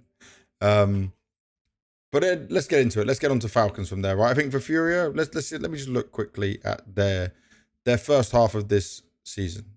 So I'm on my 4G. I'm just trying to load it all up and see. This will be Just slow, events. of course. Well, Yeah, I mean, events. they had a second place in Krakow. Yeah, at the beginning. Let me see here. Cluj was 58. EPL, they got 9th to 11th. Oh, don't count EPL. It's not a big Rotterdam, event. So like yeah. Rotterdam 7th, 8th, Rio 4th, 7th, 8th in Rivals, which is last place, which was a crazy one. Then they had the bounce back for Astana to at least be in playoffs, and then second. So, like, it's a lot of up and downs, a lot of inconsistency. But I will say this, right? For Fallen 10 years later to be in the grand final, when he probably was talking about retirement ages ago and didn't happen, and now he's on his retirement run. It doesn't end the story the golden way you would hope, and he lifts the trophy 10 years later. But just the fact he's still doing it with a international lineup is incredible. No matter what. And I think they still just keep rocking. This team won't change. It's going to keep going until Fallen goes, and then we'll see what happens after that. And it's about just trying to make the most of this journey and keep the experience going. Try and get a couple more trophies under Fallen if possible. But I still think they're way off where we were at the end of last year. I still think that's still huge. Even with the second place, it's just not even close in the conversation. And that comes from a lot of these position changes. Did you watch the Molodoi player profile? By the way, I knew about all these player profiles except for Apex because I saw Freya in Kazakhstan. She posted a story. So I was like, okay, Molodoi has to be getting a player profile. And then obviously I knew from Munassi that he was doing his one. So I thought, okay, like, I'm not going to leak it, right? It's an amazing piece of content. We'll let that happen and run out. But when you saw that Molodoi one and how much of a father figure Fallen is and stuff, it makes me more worried about what's going to happen when he goes. Well, like, I'm more concerned for this team than I was before. I think it all depends in what case he leaves, you know. I have imagined that Fallen stays within the organization and perhaps does more of a overview kind of thing and helps the team that way. Mm-hmm. I'm not sure, but I think it would be weird if you just cut it all. So I think he will still be there, be around the team, help the team kind of transition without him. So I don't think it's going to be daddy left and is never coming back kind of thing. Yeah, okay. But I'm thinking he's got to have some time off properly. Oh, for sure. And he's not going to be there every event well. and all that kind of stuff, but I don't think he's going to be out of reach. Yeah, true. And he'll definitely always pick up the phone to Molodoi. That's without a doubt. So, the unlikely winners of IEM Cologne 2026 Major, Falcons. Look, just all these storylines that go into this, by the way.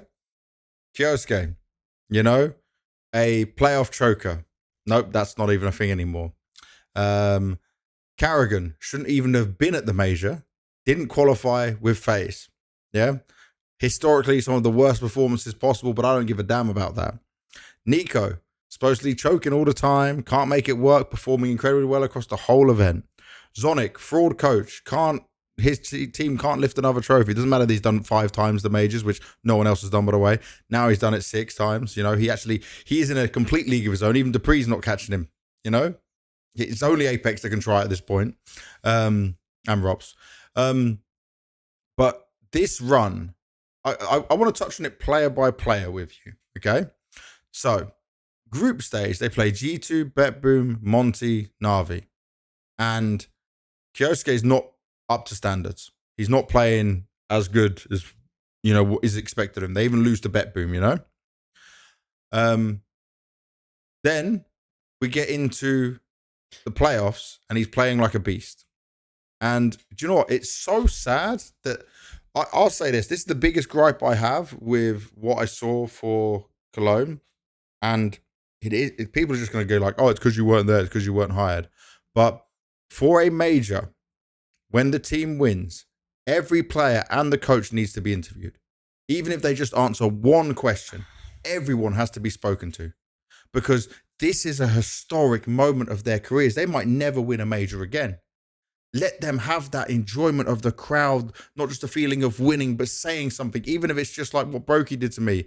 He's like, I fucking did it. Yeah, that was it. That's all I needed from Brokey. That's all I'll take. Oh, that's it. There we go. It doesn't have to be a masterpiece on words, but give them that moment. And guess what? kyousuke didn't get that moment. And, do you know what? I'll give you a fun story. So, obviously, being a talent is amazing, yeah?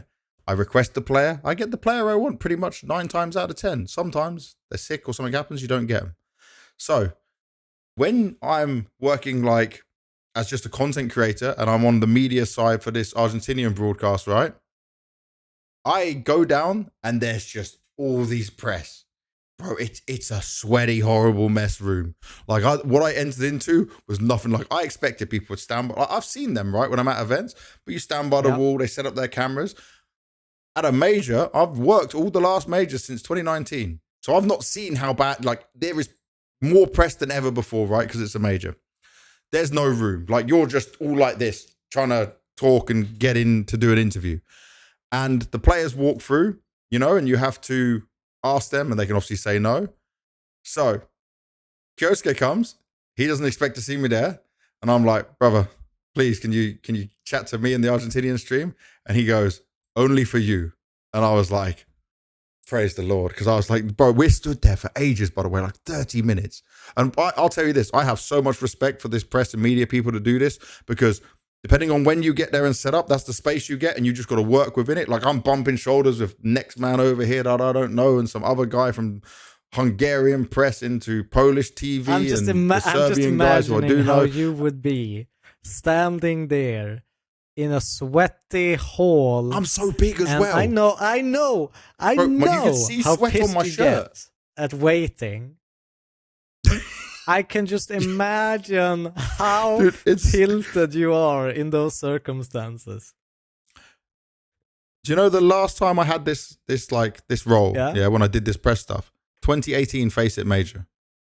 That's the last time I did this kind of activity, right? Obviously, the HLTV guys who do amazing interviews, see like other, some of my friends as well from the Polish thing, from other platforms, and I just hear Banks in the background. Like fucking hell.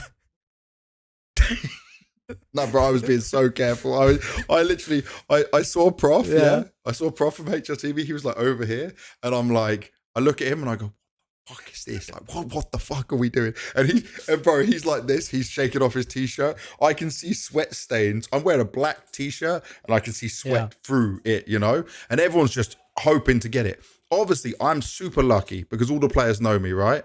So I got Molodoy, I got Munassi, I got Karrigan, and I got kyousuke.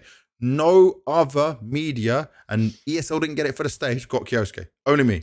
I mean, we did. Just because we he goes, did interview right, Archie. Together. Yeah. But look at this, right? Yeah. Back when he did the 2v2, he goes, thank you, you are amazing. Love to give you interviews because you have nice energy. Have a nice night. He said that to me after he won the major, bro. After he won the major. And by the way, Chinese social media took that interview. Obviously, they just steal the content, by the way. Shout out to the Chinese guys just literally stealing anything they see on Twitter and Instagram. But it got like 500,000 views. 500,000, because it was the only one and they love him, right? Because they've got all these people they're obsessed with and they compare him to and stuff. So I get to do this epic interview with him. And his English is like, dude, his English might actually be better than Munassi. But it was pretty decent when we did it even back then. But he didn't understand every... It was good, but he needed Munassi's help. Didn't get every word. Yeah. Obviously, he just won a major. He's very hyped about it, yeah? So he's telling me, he's like, my manager, Karrigan, everyone told me that like it didn't matter what happened in groups. And he said Karrigan told him that now you're a playoffs player. Like now that's where you shine. Can you bring up his playoff stats for me? Because his overall highest stats, rated he was 13th player with a 130 rating 9 maps, plus 17, 111 KD, but he's obviously had a lot of impact with opening the rounds up, etc. So he's the highest rated player of the entire major playoff. So then let me just give you some more stats, because Karrigan has unleashed this beast. This is Karrigan's doing, because what I'm watching, look, anyone who's watching the games, look on the cameras and see how they're interacting every time between rounds, if it's a bad round or a good round. kyousuke's smiling during stupid rounds. Karrigan's laughing with him at something. Things are happening here that obviously we can't hear. So kyousuke, he's been crazy. His CT side rating went up 0.30 from the group stage to the playoffs. And his T side KD went from 0.93 to 1.11. But you know, those are astronomical improvements. T side rating of the playoff. What? Because he just opening, bro. Oh, it was so dirty on Anubis. I was wishing I could ever hit a shot like he hit. 145 rating on T side. Who was there was closest one better. To him? Dilidas. Donk. Yeah, in one game. 150. In one game where you lost 0-2. We're not counting that. And then it was Mattis, G2, and Rop's Vitality. Yeah. So I'll let you talk, because I know I've rambled on for a bit about this, but I'm saying, fuck any of you that say Karrigan is a bot and has a bad rating, because he has enabled this. He has made this possible. He helped to deliver NiKo the major. He also, by the way, if you look at some of these rounds, while kyousuke is the entry, TeSeS going first. kyousuke is insta-trading if TeSeS dies. Karrigan sometimes goes first, and kyousuke is insta-trading. It was crazy. I mean, they looked really, really crisp. They all believed in it. I think, some of this is just the fact that you walked through like the run of Falcons, right? The amount of games that they played that were close, that was, clutch time, it went into very, very close. G2 Falcons, 13-10 win for G2 first map, then 13-8 and 16-13 overtime win. The first map or match of stage 3, right? We move on to the second one. Yeah. They lose to BetBoom, 13-11 and 13-10, right? They then go and play Monty, 13-9, 13-11, 13-10. They play Navi the next game. 13-3 obviously won the map, then Navi won 13-7 and won in overtime 19-16 against Navi to make. But this is, and they used to lose all these overtimes. The fucking playoff. 13-11, 11-11, all maps 13-11 against Vitality. Crazy overtime victories against Spirit, won both overtimes there. Yep. I think the amount of belief, plus the fact that I don't think they had an extraordinary amount of pressure going into this major, considering that Karrigan, zero. They were focused on Singapore. Like, zero pressure, because Karrigan just moved in. No one expected them to do so well, just instantly on the go. They've obviously showed stumble. They stumbled their way through stage 3. And they just grew better and better and better, and had more belief every single time. And it's an unbelievable run, because at any point in this stage, they could have messed up. They could have messed up, and this never happened. Yep. And it's almost to the fact where it's so similar to FaZe's run last major with Karrigan. It's actually incredible how similar it is, because it is one round in so many games that probably should have gotten them, on the other side. And look at this when we focus a bit more on Karrigan now, right? We've done kyousuke, I hyped all that up. Karrigan. So I said about this ratings, what he's doing for his teammates, right? I don't give a damn about his ratings. So I did an interview with him, right? So by the way, I may not be hired for the major, but I will still be delivering the best interviews possible. Karrigan tells me yeah, on interview. I said, you going on vacation? He said, might take a week break. Guess what he's doing? Straight to grind. He's great. He's going to grind his individual level now because he knows it's beyond like acceptable. He's like done all these team things, done all that. Now when they're breaking, when they're having vacation, I'm going to be grinding. I'm going to be on my deathmatch. I'm going to be pushing my time into the game. He's always been a hard worker, but that's crazy, you know. After the year he's had, the heartbreaking disappointment with FaZe, bouncing back into this, yeah. And then look at the revenge run he had. Na'Vi beat him in Copenhagen for the major. He beats them 2-1. Vitality beat him in Budapest at the major. He beats them 2-1. Spirit beat him for the major in Shanghai. He beats them 2-1. Yeah. Not only did you cook up a storm, but you got revenge for yourself, for the heartbreaks, for the man who has, let's look at this, 1, 2, 3, 4 second places, starting all the way back at E-League Major 2018. 8 years ago. And then on top of it, you lost that major with NiKo, and you probably should have won it like 9 times out of 10. Probably 99 and then you out deliver of him 100. his first major. 99.9. But yeah, 8 years later, you join back up with NiKo. And in it's less than 3 months. It's 63 days or 6 months, he said, right? You deliver NiKo the major that he's been looking for so long, and everyone said was missing from his cabinet, you know? Playing together. Oh, I missed one thing with kyousuke. I'm so we sorry. Can go Let me back just go backtrack a little bit.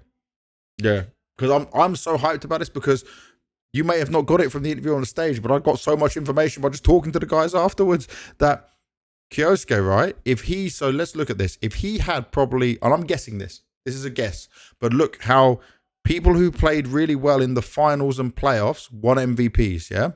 So against Furia, NiKo went 1.43, kyousuke 1.34, m0NESY 1.31.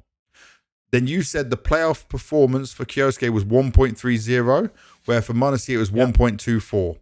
I think if kyousuke hit the same performance as NiKo in that grand final, if you swap their ratings, right, and it was kyousuke dominating like that, he probably would have been MVP as well. I'm just thinking of how they've been. He could have certainly been looking for it, right? Could have made that conversation harder. And with the role he's playing, right, and what he has to do is you got to look at it. I mean, even Karrigan going into that conversation, I think it ties into kyousuke. You talked about him kind of, how he's kind of with him, next to him, and all of that. But it's also the matter of the fact is when you have someone that is willing to do whatever, and I mean whatever. It doesn't matter if it's hiding in smokes, if it's pushing smokes, if it's doing something absolutely bonkers. Karrigan will do it. He doesn't shy away from doing it just because he's technically individually no ego worse. Which some players can do. We can talk about when you go up against a donk or whatever. Maybe an Oper who goes up against m0NESY thinks, maybe it's not smart to go up and take a duel against this kid because he's so skilled. Karrigan has none of that. And I think that also influences the rest of the team in a way. Okay, if he's willing to do it, I'm like at least 3 times better aim-wise. Then I should be able to do it and get impact as well, right? And I think it pushes the whole team in a direction where they're more willing to do stuff and they're willing to make mistakes, that you find more success by having that mentality. And I think that lines in with kyousuke as well. Willing to make a mistake when it goes into playoff, when he's playing these big games. He's not scared to make a mistake because you know what?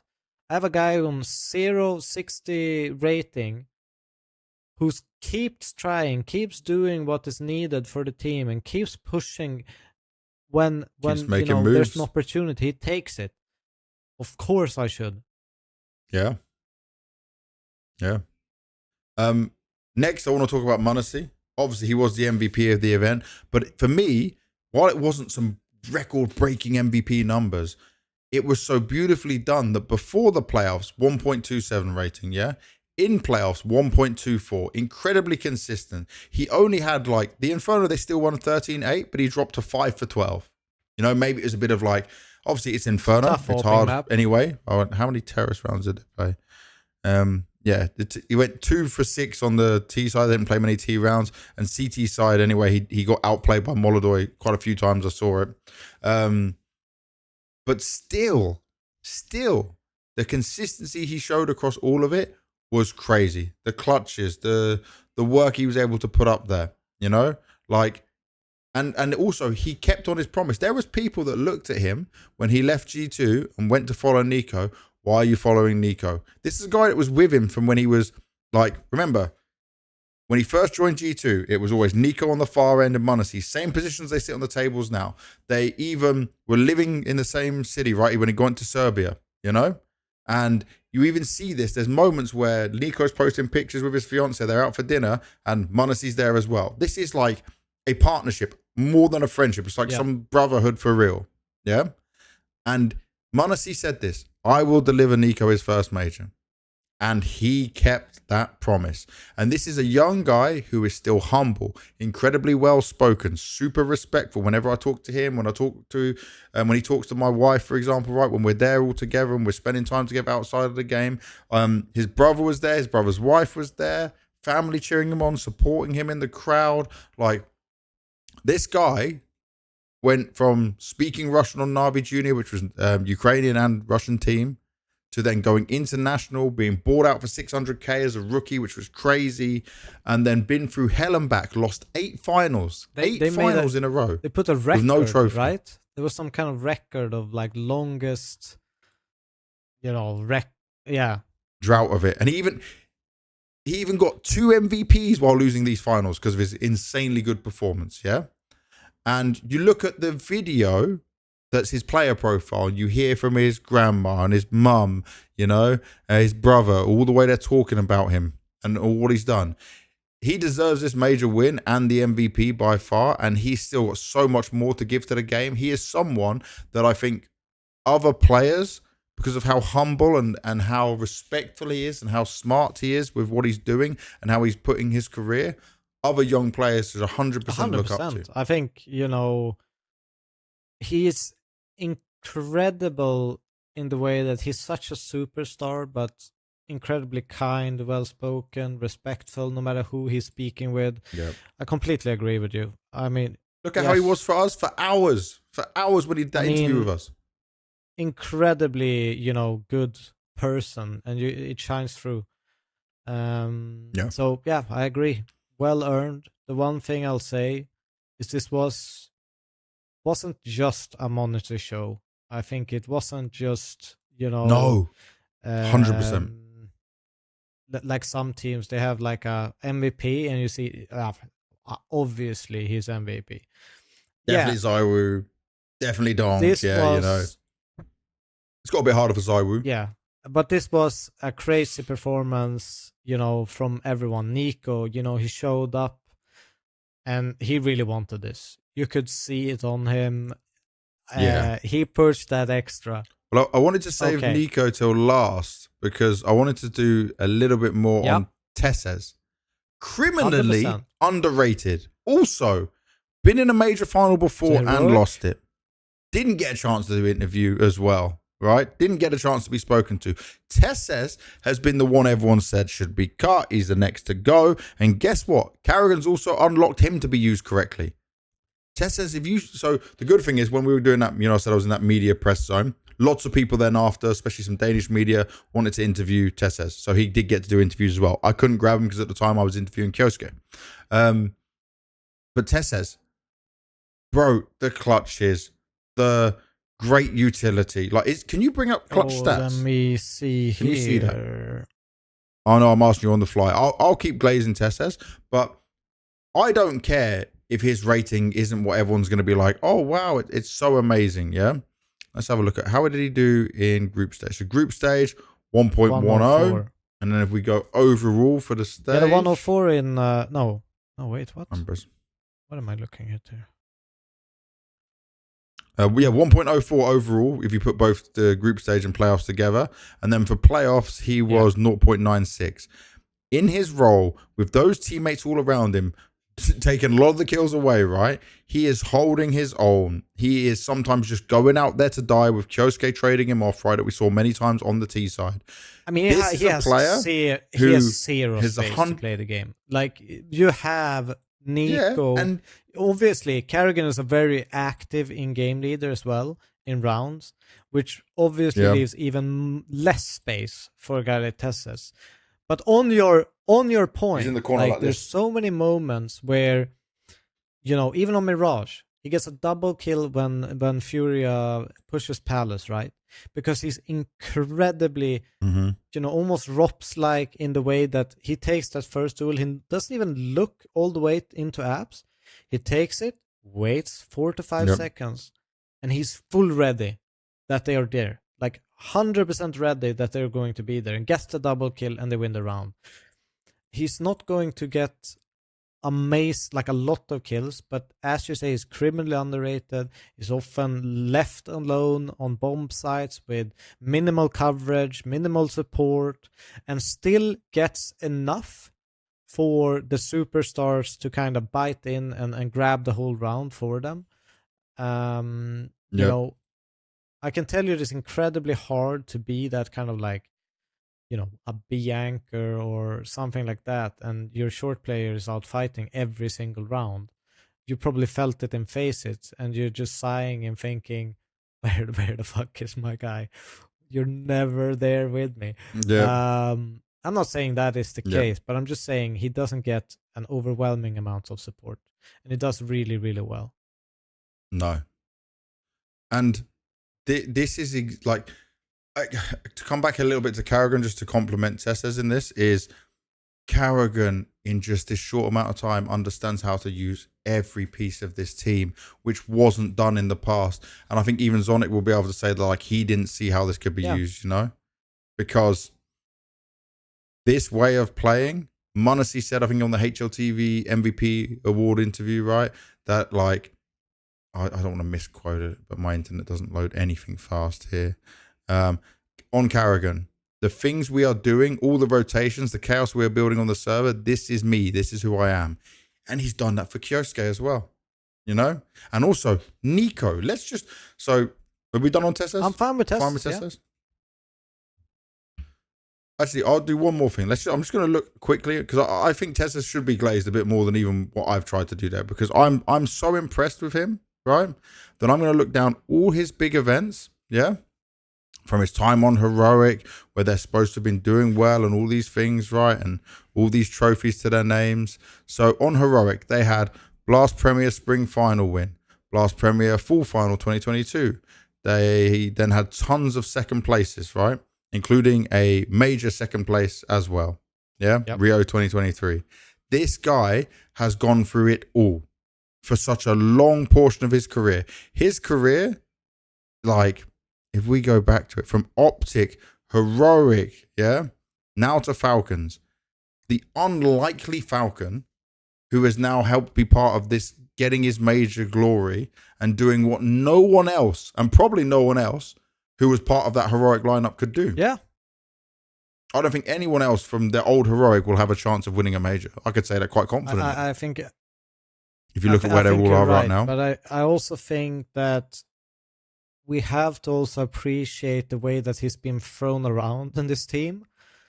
You know, his shift roles multiple times, and it's all to cater to his teammates, make sure that they are utilized even more.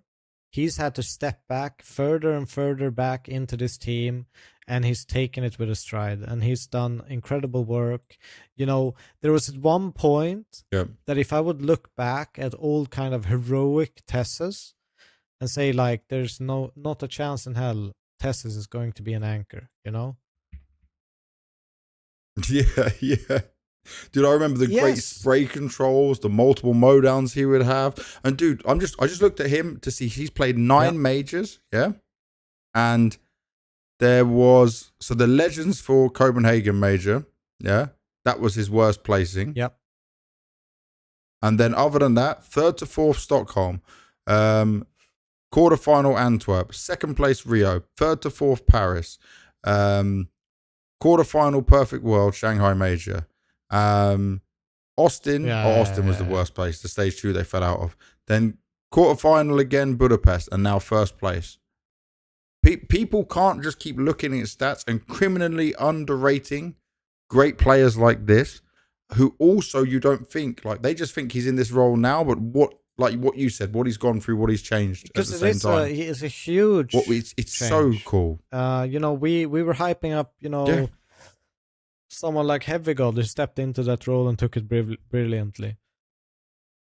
But same thing here. TeSeS has done it probably more times, without the numbers. Changed position. At one point, he was the support on outside, then he became the inner lurker. All of a sudden, it's a huge shift in what you're doing in the round and what pacing. It takes a lot of games to get that going, with not only how to play the position in isolation, but how to play the position in context of what your team is doing. So yeah, huge amount of respect for what is done. Definitely. And then before we get to NiKo, we need to talk about Zonic a bit, because for a long time, with how it went after Vitality, I'm even to blame on this. I was saying Blade is the GOAT coach, right? Because Zonic won more majors, but look at the stuff that Blade had to work with, a lot less on the player material. But this bounce back, right, of obviously having a voice and being able to say, I'm going to take Karrigan, which also was a risk to do mid-season, and then pull off this major. People can't say that it's all Karrigan. And I'm sure Karrigan won't say it's all Karrigan, and with how much Zonic's experience is in there, right? But he definitely gave the keys to Karrigan to allow him to do the things he wanted to do, and then backed him up and supported him with it. And this is a Zonic who is now 39, was a champion in 1.6, has the 6 majors to his name that no one else has, across a full Danish lineup, into an international Vitality, and now a very international Falcons as well. It is wild, the journey he's been on. And just when you thought he might be down and out on it, he kicks back in. And did you read his tweet earlier? Did you see that? So he wanted to clear up some of the conversation that people were saying about, like, potentially him retiring. And he says, just for clarification, yes, I am tired as any other coach and player is after a long season. I've been doing this for 10 years straight with the expectation to win the biggest trophies, and I love this life deep down to the bottom of my heart. In the landscape of VRS, no Louvre agreement, etc., means there is a lot of tournaments. Last year, I did some statistics on the spring season of 2025. Total calendar days from the 3rd of January to the end of our season, 11th of June, when we lost in stage 2, 161 days. Days traveling, 126. Days off, 24. Days at home, 35. And he has 2 kids and a wife, and his kids are older and older. I remember when they won the first gold bars with Astralis, and his kid was on stage as I was giving out the gold bars to them. Like, it's very hard, right, to be able to do this life. And obviously, I love the fact that he's saying he's discussing it all with his wife and what he's working on, and them all agreeing it to go forward. But he's definitely shut a lot of haters up now, and you can't not say that he is the GOAT coach now. No one can argue. No, that I think. Now. But people will still argue and just say, "Oh, Karrigan does it all," because I think sometimes, as a coach, you have to realize, okay, there's some things that I, as a coach, am either not good at or am not good enough at for this team to function in the way that I envision it to function. And that doesn't mean that you're any worse of a coach because you cannot do these things or can't make it work. But it's your ultimate responsibility to give out the tasks for the people around you to make sure that it works or get those aspects that you want into a team. And he's most certainly done that. And I think that's where I think you can criticize the sometimes the journey of what has happened throughout, but it's It's gone to this period. He's won another major. He's done it with 3 separate teams, if I'm not mistaken. And no other coach has done this. Yep, Astralis, Vitality, And no other coach has Falcons. done that. No other Yes. coach has been in 3 different teams and won a major. That is an unbelievable achievement. Now, there's one thing that I can't explain, and I need you to explain. So, NiKo. Yeah. An almost MVP level like performance, especially in playoffs, dominating as well, right? But how has Karrigan activated him as well as the others? Because that's the bit I can't put my foot on. Because I want to, maybe I'll look at some stats as well. There was a time where we said about NiKo calling too much, you know, talking too much, and it like hindering him, and then him struggling in playoffs. It's not the most like huge jump up, but if we just look at it and compare it to a lot of events this year, this major run was definitely better. And we know he's still calling the CT sides, right? Is this just synergy with Karrigan, or is this just what he was able to pull off because it was the major and the desire for it and the run the team was having? Where do we put this now? Because this was not prime NiKo, but this was dominant NiKo. I put it on the fact that he doesn't have to be the leader. I put it on the fact that he doesn't have to be the one to, you know, take that leadership mantle. He can chime in, he can do it when he feels like it, but he's not forced to do it when it takes the most amount of energy to do it. I think Karrigan alleviates him some of that responsibility and gives him more focus on the game and what he needs to do and what he needs to produce, as he once were, you know, when he was younger. Yeah. And he didn't mantle this leadership role within a team like he did in G2, like he did in Falcons before Karrigan came, because no matter what, you know, kyousuke is a great in-game leader, but to lead a team of this amount of talents and expectation, there's not that many people that can do. And I think that Karrigan has alleviated him of responsibilities, maybe, or how should I phrase it? Like, he doesn't always have to be the guy that everyone leans on, because now he has Karrigan to back him up in the server. Yeah. I think it's something along those lines. That's, you know, because I mean, most of the great play has been, you know, vintage NiKo. It's been CT sides that he's been great on. You can look at this playoff statistics. Let's just put it up here. Stats, players, and then playoff. Let's see here. So NiKo obviously ended on 121 rating. You look at his T side, still significantly nerfed T sides, 105 rating with a 090 KD on T sides.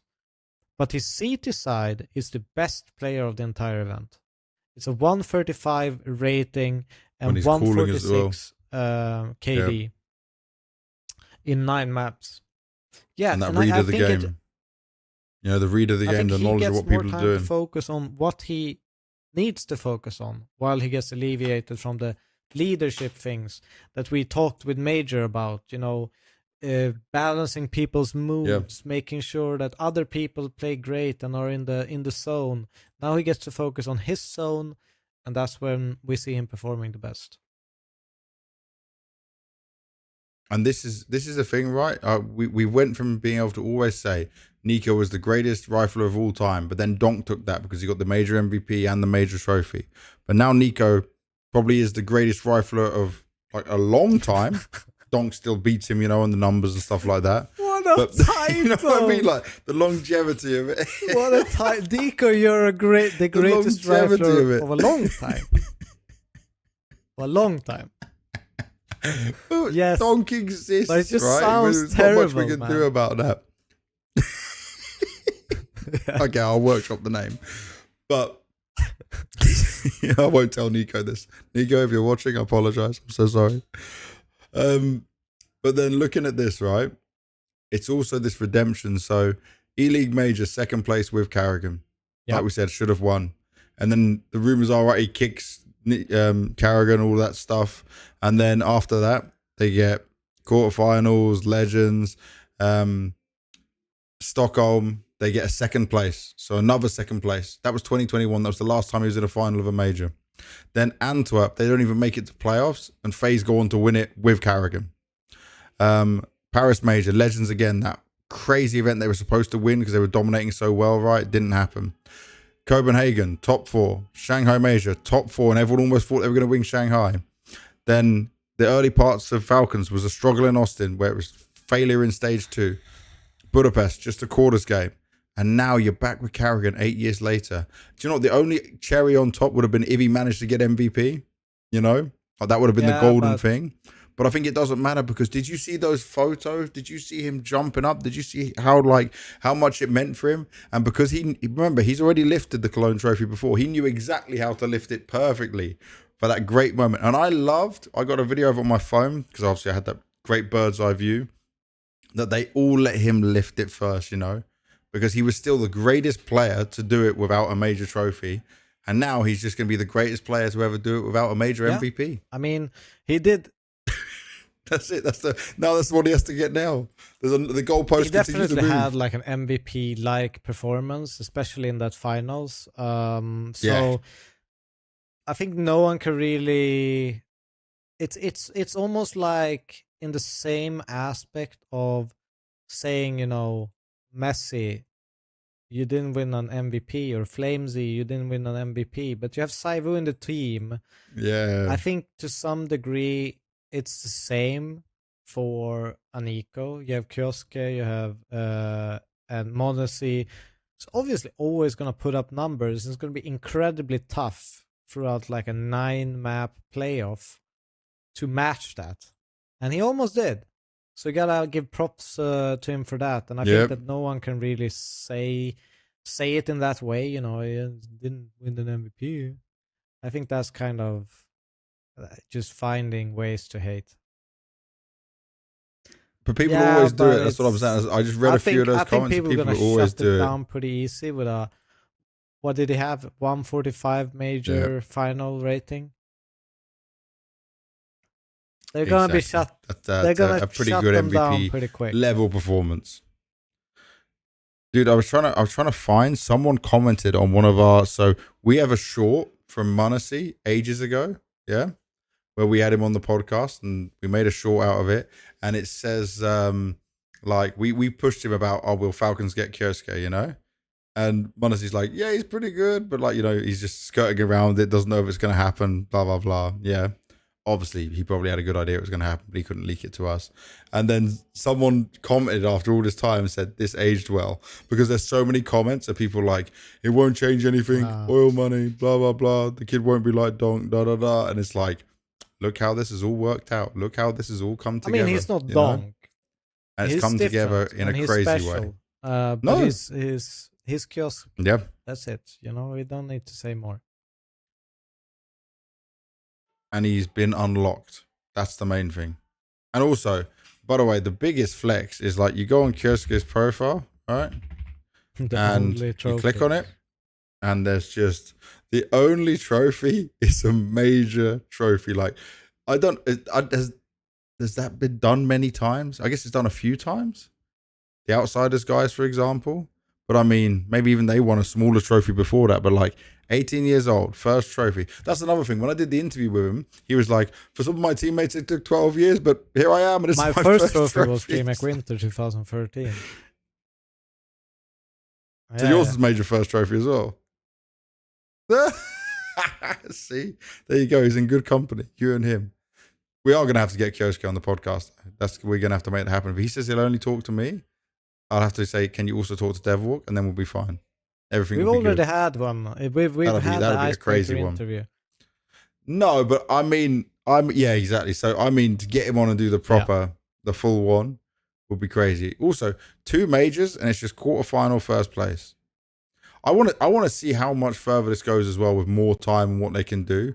It definitely makes the beginning of next season super more exciting, especially if Karrigan is going to grind out like crazy on it. We'll see what kind of beast Vitality has awoken with if this brings some hunger back to everyone and all of that. It's going to be interesting.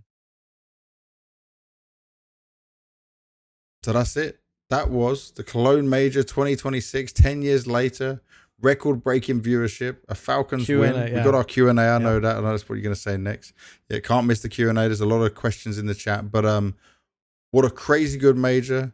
Like I said, I was choked up and emotional and sad I wasn't there, but I still got to do some interviews of some sort that got posted online. And actually, the fact I got to shed some light on someone like kyousuke who didn't even get a chance to do it makes me happy. I can't wait to be back. I'm going to XSC Pro League next, and next majors I'm not too worried about. They should be fine. It's gonna be good, man. You know, actually, I messaged Karrigan. I'm just leaking all my DMs. Look at this. Where is it, Karrigan? So Karrigan put a story up, and he said the comeback is always greater than the setback. And I said, this is me after not working the Cologne Major. I said, this is the motivation I'm going to use for the rest of the events, you know, because the comeback is always going to be greater. Even on the interviews I did at the end, that comeback is going to be greater. I promise. Even at XSC, I might have to deliver the most crazy hype, like it's a major, just for that event. I might have to go full sometimes, you know, when we did the Budapest major, for example, when you did your kind of stage intros for the day in the arena, like, I kid you not, guys, like, this man is almost fainting when he comes back into the green room. This motherfucker needs to breathe for like 10 minutes. Dude, I'm so, like, thing is, people don't see it, right? So, like, as soon as that lights go off, I'm trying to walk off a stage. Some people are like, take a picture and sign, and I'm like, I can't breathe. I'm just like, I got no energy left, because I literally I want to push it all out and give it to everyone. And then you end up so sweaty and crazy. I just sit down, take the jacket off, and I'm like, I die here for a little bit. So, yeah, bro, I got so much motivation, so much energy. The comeback will be stronger. That is 100% Should I start? Setback. I have learned from Karrigan. I didn't. Where are the questions? Okay, they're in the document. Here we go. Okay, so this is from Masaru. With Falcons finally winning the major trophy, will this boost their mentality and start an era? I think, personally, I don't think it's era-defining moment for Falcons. I think this just might break a little bit of Vitality's era. I think it's going to be a super competitive season coming up. You know, obviously, Cash comes into the map pool. Falcons, their vetoed map of Overpass is removed. A lot of things, you know, pushes Falcons up a little bit of a step. But I still don't think that we saw, you know, them dominate their way to a major win. I didn't think, you know, they played amazing. Don't get me wrong. But it wasn't demolition. It was close, and they grinded their way through it, and they won an amazing major. Probably the best major I've ever seen as a spectator. But I think it's going to be an open, more open at least, season coming up. But I don't think it's sparking an error yet. But I might be a pessimist. Yeah. But we can't start even, like, the way I'd look at it is, yes, it will boost their mentality. Yes, they're going to come in super confident, but they can just as easily go in like Vitality did and lose the blast bounty or something like that. I'm not even sure without expectations now, and now they're going to have all the expectations. Yeah. Everything changes. Everyone's going to understand some of the craziness that can happen, right, and start to look at it more, because this was a bit of like a shock. People were thinking they second place at CAC, they were second place at Astana. By the way, Karrigan actually said to me another thing from my interview with Karrigan. He said that, like, the second places and what they were able to take from that helped them so much, knowing that they could lose to a legacy. You know, that was like, that CAC one was really important for him. But yeah, I think it will definitely boost their mentality, but starting an era, you have to wait and see. You never know who else is going to, their setback's going to make their comeback. All right, next question is Aska. By the way, I met Aska's friend at the event. They said Aska was like a huge fan of the podcast, always sending in questions. So I signed something for them to go back to them. So yeah, Aska, we know you. We know all the questions you're sending in. So they said, I know that Banks was in Cologne, but not sure about Devil. No, he was at home. I was sending him voice notes from fans who watched the podcast. Yeah, but I didn't answer the question back with a voice note. I didn't assume that he would get the answer that instantly. Yeah, no, that was already gone by then. He asked me why I put my pants down at the major. Yeah. But we've told this story, no? Many times. Okay, you can answer it quickly. Do a quick summary of why you pulled your pants down when I think we won the quarterfinal or something like that, and we had an interview after the game, and he asked me if I would take my shirt off because one of the panelists or analysts were a Norwegian player done it in the past, and I said no, but I'll take my pants off, and so I did. If I win the major. Obviously, it's foreign getting you to do some madness like this, like being the mastermind behind some of this. That's perfect, absolutely perfect. So, yeah, Aska's question is, was this the greatest major in the history of CS, in your opinion? From a crowd perspective, no, because there's only 15,000 in Cologne. But if ESL went to a 360 stage like they're doing in Krakow, it could be 20,000, and that would have been amazing. Budapest still is the number one of all majors in terms of crowd and energy and hype and feeling. And I've seen the majority of them when we're big. But it was the greatest major in the history of CS in terms of 100%, games 100%. and excitement and storylines. And it's I don't think it's that close because we normally get scuffed in the majors so hard. But I thought that playoff bracket was going to screw us, and we got bangers. And it's almost like it made it more exciting because we had so many good games early on, and they just kept delivering. And I think it was, from a viewer's perspective, the greatest major. For me, watching from home, it was the greatest major in history of CS. I can't compare anything else with it because it's just the fact that there's so little that could have changed the entire story of this event through multiple games. And it's not even only about playoff. There were some amazing games in the group stage of stage 3. There was incredible games in stage 2. The big NRG one that stands out straight away, even though it's like them teams didn't get that far. So many incredible storylines throughout the entire major. I wasn't even, obviously there's a step down in stage 1 when you look at the game quality and stuff like that, but I still think that stage 1 delivered more this time around comparably to other stage 1s that I've seen. And I think that the whole journey of this major was great from start to end, and that is why I think this was the greatest major in CS history.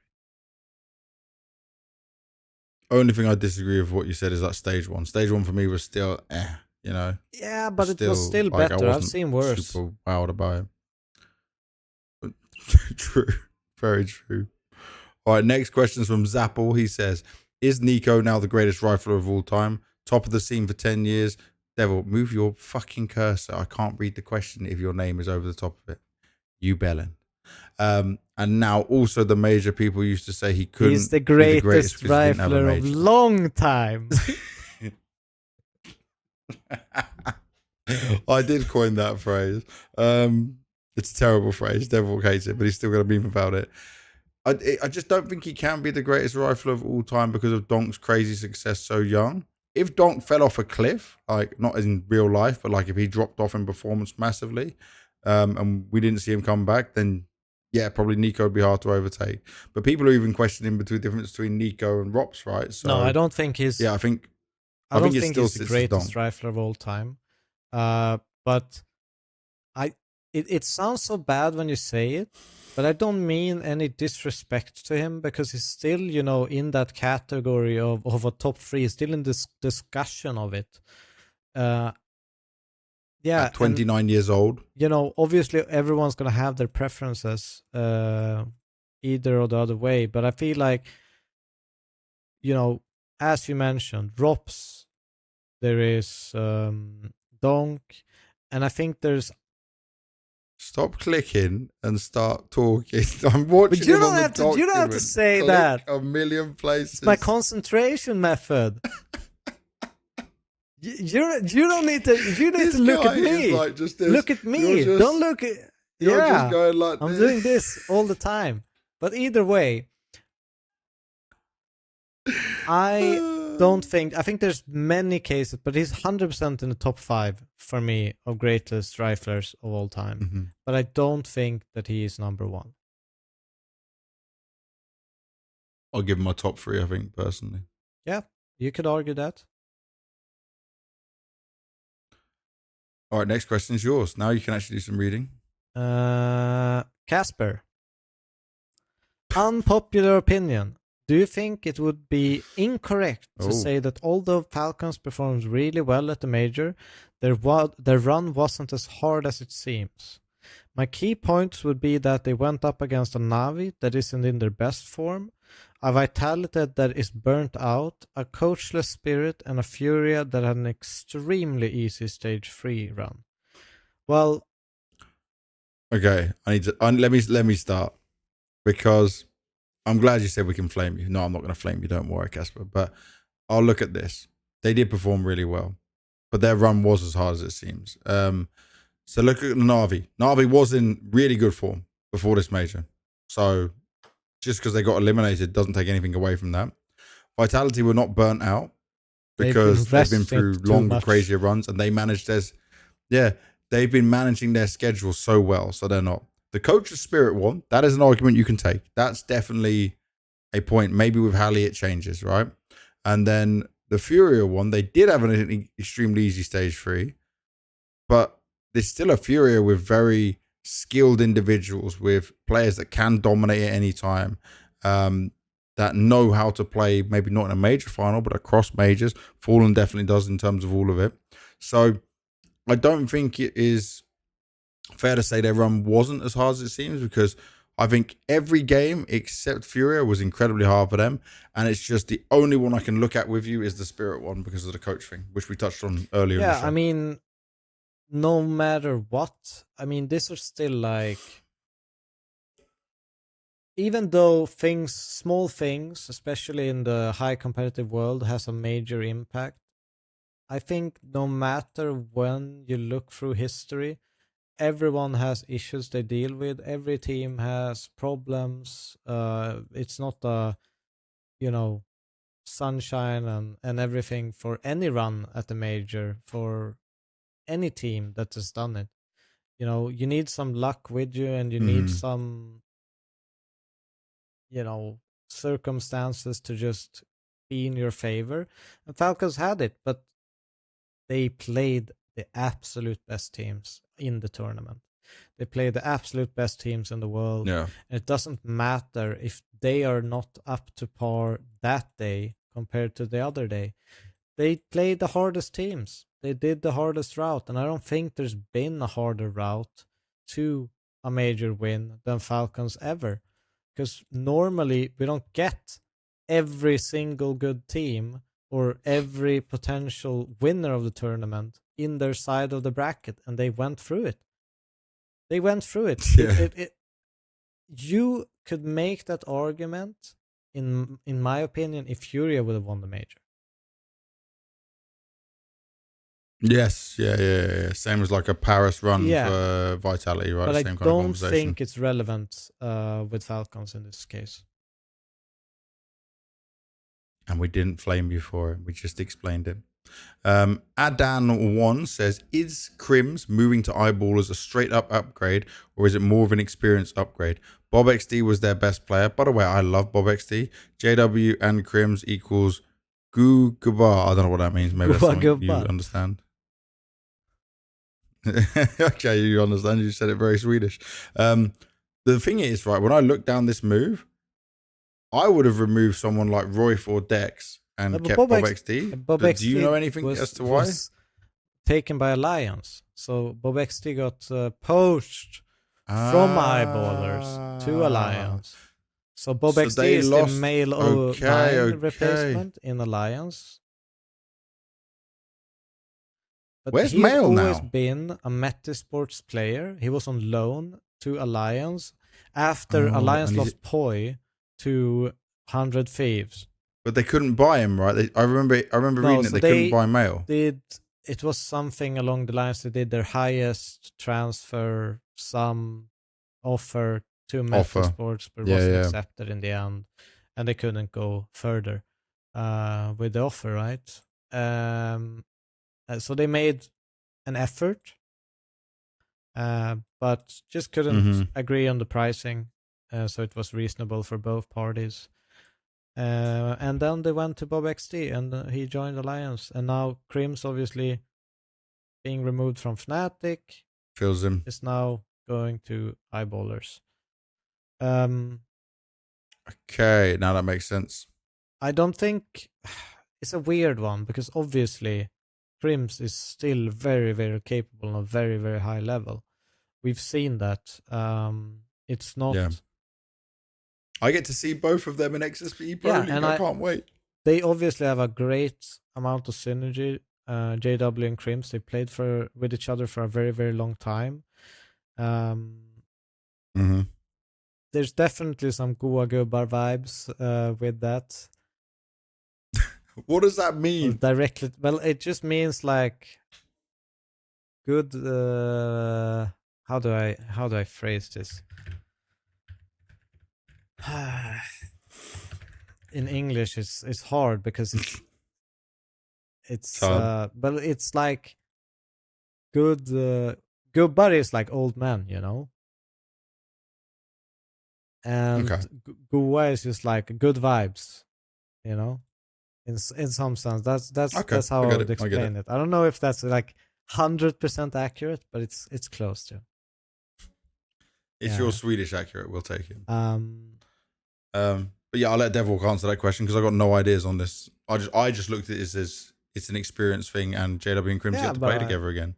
And as it was a free purchase, they didn't have to pay anything for him, you know. KRIMZ gets to keep playing, reunite with JW. I don't see it as an upgrade or a downgrade. I just see it as KRIMZ probably, in some sense of the word, is going to be maybe a little bit higher than BobXT to start. But I think BobXT has higher potential if we add time. Bro, he was so good. One of the bounties we saw him, he was so good. But it's going to be a little bit of shift in roles because KRIMZ and BobXT are not the same player at all. So we'll see. Yeah. So there's some moving around. Am I reading the next one or you? From Kanareka. After the major, there were rumors about some decoration items gone missing. Fans went too enthusiastic to get souvenirs. Did you see anything like that happening? And honestly, what do you think about it? Maybe it's just to give the arena staff less work to clean up. I don't know what this means at all. Yeah, no, I didn't see it because obviously, like I said, I was up high and then I went to that media room. But I did hear about it. One of my other friends who was down in the premium seats was talking about it. Like they're trying to take anything like decorations, you know, stuff off the sides, anything they could get their hands onto. I don't know if anyone got onto the stage to take it. I always take some of the gold confetti that falls down, you know, from the events. Oh, so like people take that from different events at home. Things from the stage or what? But that's fine to take. Well, I just heard they were trying to take anything that was like banners and things that were placed around. But that was more on the concourse. I don't know if it happened on the stage. This guy says stage decorations, which would mean the like arena staff less work to clean up. Well, I don't know what happens to this stuff afterwards. I'm pretty sure most of it can't be used anyway. I don't think it's good if anyone takes anything that isn't theirs and just steals it, right? If anything, you should go and ask like someone who works at ESL or one of the people there and say, I saw this, can I have it? You know, like I've done this before in a video game store. When I saw they had a big banner of World of Warcraft, I asked them, I said, when you're done selling it and the promotion's over, can I come back to your store and take it? And they're like, yeah, you can have it, you know? So I got some of them big cardboard cutouts. That's asking's no problem. But just stealing it would be pretty disrespectful. Like I'm not a fan of that. Take some of the glittery stuff that falls from the ceiling when they win. Do that. All right, next one. You know who it is. It's Skorga every single time. Almost every single time, should we say. It's never nice to throw shade, I know. But which individual and which team were your biggest disappointments in Cologne? I have to look back. Oh, that's hard. Biggest disappointment. Paravision wasn't even a big disappointment because we expected them to fail. Yeah. I maybe Foot, because I really thought Foot would make playoffs. I think for me but it's not throwing shade on them. I had them so much for me, higher honestly, up than where they ended, you know? For me, honestly, it's Gamer Legion. Going 0-3. Where did they even make it to? Going 0-3 in stage 2, right? Mm-hmm. I've maybe. I can't even remember that long ago. Okay, but I think them not making stage 3 and being absolutely battered alongside FlyQuest in last place of stage 2 is probably the biggest disappointment. I think for Foot, yes, it's a massive disappointment, but it's also an understandable disappointment. They almost made it. They put themselves in a really shit position in the first days. They fought their way back into a 2-2 game and eventually, lost. But it's harsh because they're such a young team and they just bursted into the scene. It's understandable they don't make a major playoff the first time around. So disappointing is they weren't really that much of a disappointment. It was more like, I wanted more. It's so much. I think Na'Vi and Foot I can both put as big disappointments for me personally, because I had them both going playoffs. Me too. And in terms of individual players, I would say Lanxess compared to his normal level that he's shown all year was not great. But he's still an incredible player, and I think he'll be picked up very soon. That's about it. It's hard because I'm so been focused on the playoffs that a lot of it's gone out of my mind. Next one's interesting. It's from Botas. Is Passion UA bankrupt? That's the question. I have no clue. They're not bankrupt. I think they spent way too much money on players that didn't work out. Zinchenko now is no longer associated with them. There's a video about that on the Passion UA thing. So obviously that's a big loss in terms of bringing in sponsors and being there to help on the media side with things. The fact he's come away from it, the way I personally looked at it, and I don't have any information, was they're no longer a Ukrainian team. He wanted to focus on the Ukrainian esports. It's not that anymore. And that's not interesting to him, right? As someone who wants to see his country thrive and very supportive of Ukraine. I don't know if they're bankrupt because they haven't announced it yet, but they are selling JT to Liquid. I think that's almost confirmed. Try is definitely going to be bought out by some teams. I know a lot of teams are looking at Try. I heard that at the majors. So many people want to get Try. With the KRIMZ situation as well, right? Yeah. So good AWPers are hard to find, and Try speaks English, Portuguese, and Spanish, I believe. Maybe I'm wrong about the Spanish. But it definitely seems like Passion UA is either going to have to rebuild from scratch or whatever they're going to do. But they're going to this lineup they got's dead. So bankrupt, probably not. Going to work with less money than before, yes. Don't they speak Spanish in Argentina? Yeah, so yes. He definitely speaks Spanish then. I couldn't remember what country he was from. Okay. I couldn't remember. I didn't want to say something, and you're like, oh, actually, he's from Uruguay. Just throw me under the bus. You did it anyway, so great.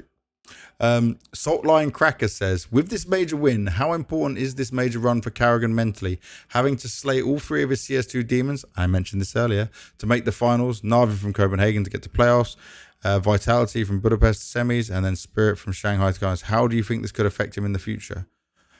I don't think it really touches too much on his future. I just think it's like a very positive thing for him in the moment, and it's like just revenge for him. I don't think he's a very focused on revenge person. It's just a nice storyline we have to say. I just think that this is like solid for him going forward and knowing that he was able to get past these guys, even with a brand new team, and doing it his way. I just think it cements his place in the team in a way that, they obviously gambled a little bit to bring him on in the middle of a season, and the amount of trust and stuff that he will get from Falcons as an organization, the teammates around him, that they managed to do this, so well so early on. But other than that, I mean, he's been through it all. I don't really see it changing him too much, other than maybe having a little bit more of a brighter focus for the future. Yeah, he's been through. It's not like it's a revolutionary thing for him in some sense. Yeah, He's still gonna be the same old Karrigan, but maybe even in a better mood than he normally is. definitely. Okay, Jaffa casts.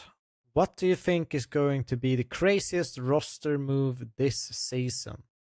And also, do you think Hally is going to leave Ooh. Spirit? I don't. No, I don't think Hally's leaving Spirit unless Yeah. his health issues continue to get worse. He had to go back to Russia for an operation. Obviously, they live in Serbia, right? But I think because he had to go back to Russia for the operation, depending on how quickly he can recover and how long term. I messaged him, I spoke to him, but he didn't give me the insight on exactly what he was going through. But it's that serious that he had to go back. So I think it is dependent on his health situation.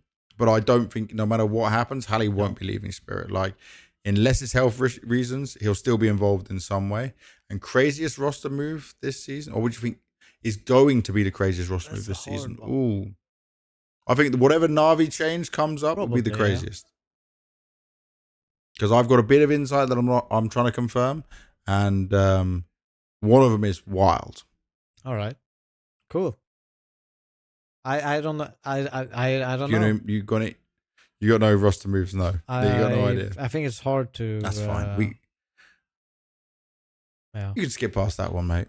Well, Sockline Cracker. Another question from him. Oh wait, you want to say anything else?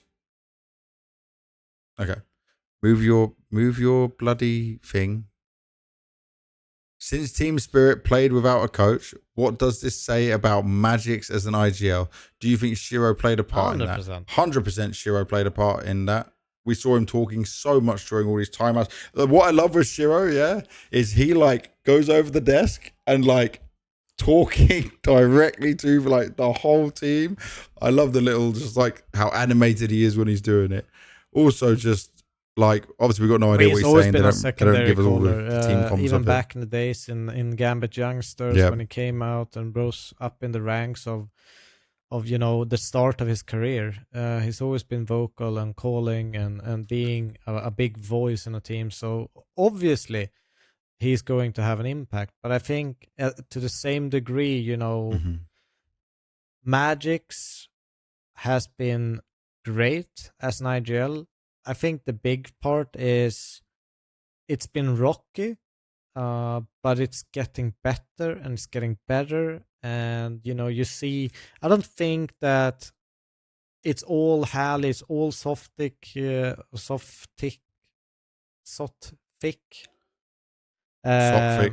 who's just, changed everything and all of a sudden magically perform well. It's also been part of the growth of magixx as an in-game leader. You have to remember, he didn't IGL before, takes over one of the, probably best teams in the world, with the best player in the world, and you're expected to deliver instantly after taking over from Chopper.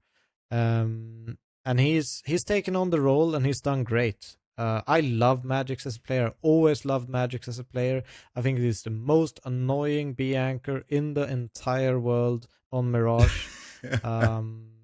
So I'm a big fan of his, and I think that he's just gonna grow and grow into this role. And it seems like the players around him are starting to trust him more and more. And I think with just looking at how he called that game against Karrigan and stuck with him and played it through them overtimes, I think just the run they had, even the G2 game when you're mentioning for the fact he was doing it without a coach, says a lot about what magixx can do in the future and how he is. Like, he may be a troll and be really awkward at times in interviews and stuff, but he's showing class as a captain and as a person for his team, and that's the most and important he thing. makes Donk smile, so yeah, that's That a win. also is a win. Massive win. Oh, well, this question's hella long. Am I doing this one? Yeah, I'm doing this one. Are you? Or did you know? No, I think I can't remember. this one is mine. Okay, good. Okay, That's Sam perfect. the Rusty Go. Crab. He says, considering name, by how the way. incohesive Vitality played and the fact that they had so much time dedicated to the preparations for the major, do you think they are going to be able to bounce back? Not on an individual level, mainly on the team side, as it seems to me have been the thing that they've been better than anyone else and seems to have dropped off the most to the major. I think for the fact just multiple things. I think they took a big break. I think they kind of scheduled it weirdly. They've always been really, really good. I think they're going to learn from it. They're going to bounce back. And I think they know the issues and where they lie and how to fix them. I don't see them, going out of this major with question marks of why things turned the way they turned. And it's not like they played awful. It's just they didn't play perfect. Yeah.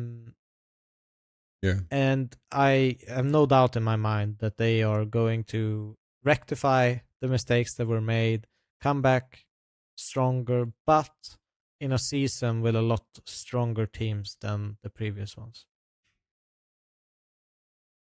Yeah, I think they will be back to at least winning some trophies. Whether it'll be as dominant as what we've seen from Vitality in the past, we'll have to wait and see. No one can predict that. But this is a team that knows how to get back on the saddle and get back to doing what they do best. And as long as that motivation still works, as long as they still believe in each other, they should be able to get back to it. And it's we're talking about the team side. It is a team with a lot of chemistry and a lot of belief in each other. But it's about how you get through the tough times. And they already did it once last year, if you remember. And they came back to win Budapest. So if it goes from what they've shown us in the past, I'm expecting to see it again. He also asks the question, do you think Foot are on an upwards trajectory from here on out? He says, to me, they are the new Vitality. I honestly thought they could win the whole major, but I guess Karrigan is still the GOAT. I don't know about win the whole major. I definitely had them making playoffs. They were on an upward trajectory. And I said many times on this podcast, I don't want any of their players to go anywhere. But then Lanxess has said he's open to offers and has basically benched himself, which I didn't expect. And now we're in a position where they are open. Yeah, they are open for many players to come pick them across, right? So if some really top teams come and look for some of these young players, I said stay together, but they could easily lose one or two. And also, Na'Vi did this before with other players. I think with m0NESY was one as well. They have a buyback clause of first refusal. So if Foot's going to put some of the players up for grabs, Na'Vi will get the first ask, do you want them? That's how it worked in the past. We don't know if that's 100% true, but I'm pretty sure that was how it would work out. So good idea that they were on an upward trajectory. Certainly believe you. They lifted a trophy as well in this season, being a PGL Bucharest, but it's not looking so good for wanting to keep them together. Lastly, how good of an IGL is magixx? Since I always struggle saying IGL X is better than Y due to the coach having potentially such a high influence, I'm currently considering magixx as potentially a top 2 to 3 IGL. How far-fetched do you think this is? I don't think he's a top 2 to 3 IGL. I think he has the potential to get up there. I think, it's hard to put him in the ranks of Apex, Karrigan, etc. I think it's hard to put him in. It's not about all time. I think currently, but I think it's hard to put him even in the category of Fallen. I would say that he's in the ranks of below those elite in-game leaders. Still, in terms of he still has a long way to go to get up to that level, but I think the progress is great. I would put him in, the 5 to 10 layers of the world. I think that what he showed this major was super impressive. Everything they had to go through. They won Astana as well. They've been looking great under his leadership. Obviously, hally has a lot to do with that. The game plan has a lot to do with that, but he proved he could do it even without Sophic and hally being there to support him, help him. Even if they were like behind the scenes, they weren't there in person during the game, which is the most important moment.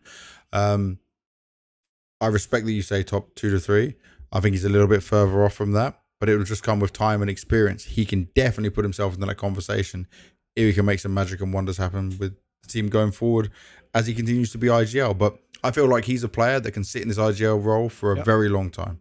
And he's already starting to show he can be the captain IGL, not just an IGL, which is very important, not just a joker.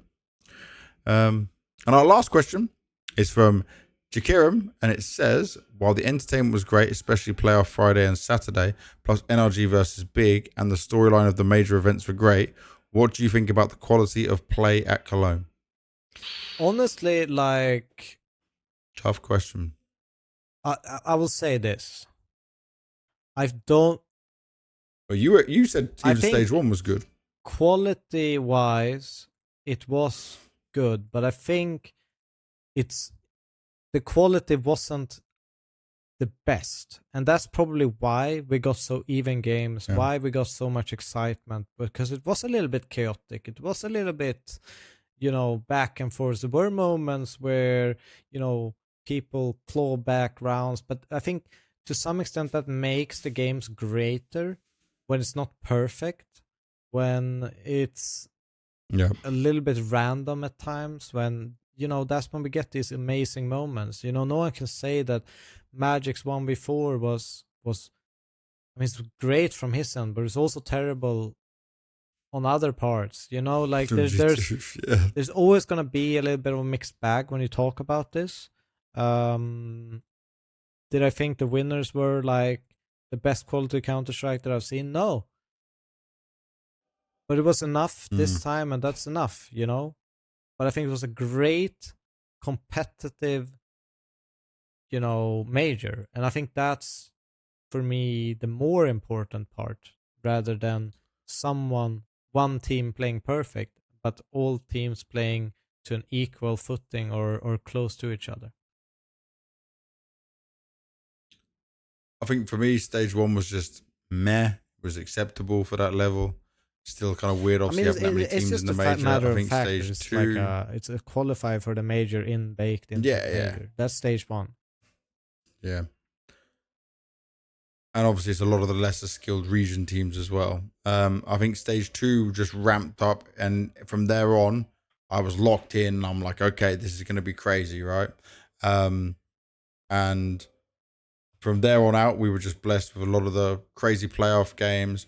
But you can't say it was the highest quality ever of a major, because it wasn't like the most beautifully played rounds and tactics. But that's not what Counter-Strike's about. It's about winning it in those wild moments and the chaos moments. And when you've got a team like Karrigan's playing like that, and you've got a team like Spirit doing it with no coach, you are going to get some of that absolutely crazy bullshit that we see. And that's what made it special. So with that, we are done, Devilwalk. And you said we wouldn't make 3 hours, and we're almost there. So we still found a way to do it and go for everything. There was a lot of questions, by the way. So thank you so much to everyone who's part of the Discord, sending in the questions. We appreciate you massively. Also, massive shout out to everyone that started subscribing. We've gained nearly 400 subscribers since doing the major coverage. You guys have been amazing. The viewership's going up. The support is there as well. So we just hugely appreciate it. We were not at the major, and we still got to do a lot of major good content, interviews. You'll still get this out of us. We will continue to be the most consistent podcast in Counter-Strike for you all. And that is what we stick to. We'll be covering XSC Pro League this week as well. Roster mania. Another episode about that. A lot of roster mania as well. I'm trying to get some more insights while that's going on, while also taking care of family and having my baby here and everything. And I got a before dog flying to China. So it's basically the same. I've also got a dog. But I want to leave on this one thing, that even though I wasn't part of the major, all the fans, I had a signing session. So many people came. I thought my signing session was going to end quickly because like it kind of dried, like a lot of people just stopped coming in because they didn't know where it was. I was in a tent, yeah, because obviously I'm hiding from the sun. And then it went for like an hour and a half, just more and more, and then more people came through. But so many people I saw in the arena, they were like, it should be you there. We wish it was you there. Like, it's not the same without you on stage, not the same as you. And that means so much to me that you guys who watch it, who love the game, you are the community. It's not just like me thinking I should be there. So I appreciate all the love, all the support. It means so much to me. And like I said earlier, the comeback is going to be so much bigger than the setback. That is the Karrigan quote I'm taking from all of it. And I will just say this about Falcons, right? Karrigan made kyousuke into playoff great forms, right? NiKo into getting his major, and great late round plays of winning overtimes and good pistol rounds as well in a very short amount of time. So it just makes me more excited to see what he can do going forward. And if he's going to be working on his individual form, boy, we are in for a treat. It is going to be crazy. Devilwalk, anything you want to add? You always leave me last for the intros or outros, and you say everything that can be said. I mean, I am a yapper. I again just want to take the moment to obviously thank all our viewers, subscribers, people who comment, sending questions. We love you guys. It's awesome to have this amount of questions. You know, when we started this, we got like 2 questions, was Scourger and some other dude. And now we're getting a bunch of them. And I love that. And it just makes the show greater. It makes, you know, it more interesting to do this. So thank you guys. Hell yeah. Well, this has been episode 72 of the All About Counter-Strike podcast. Thank you very much for watching or listening wherever you are in the world. Keep watching Counter-Strike. Keep enjoying it. It may be vacation time, but there's going to be a lot more content coming your way because we never stop. We'll see you on the next episode.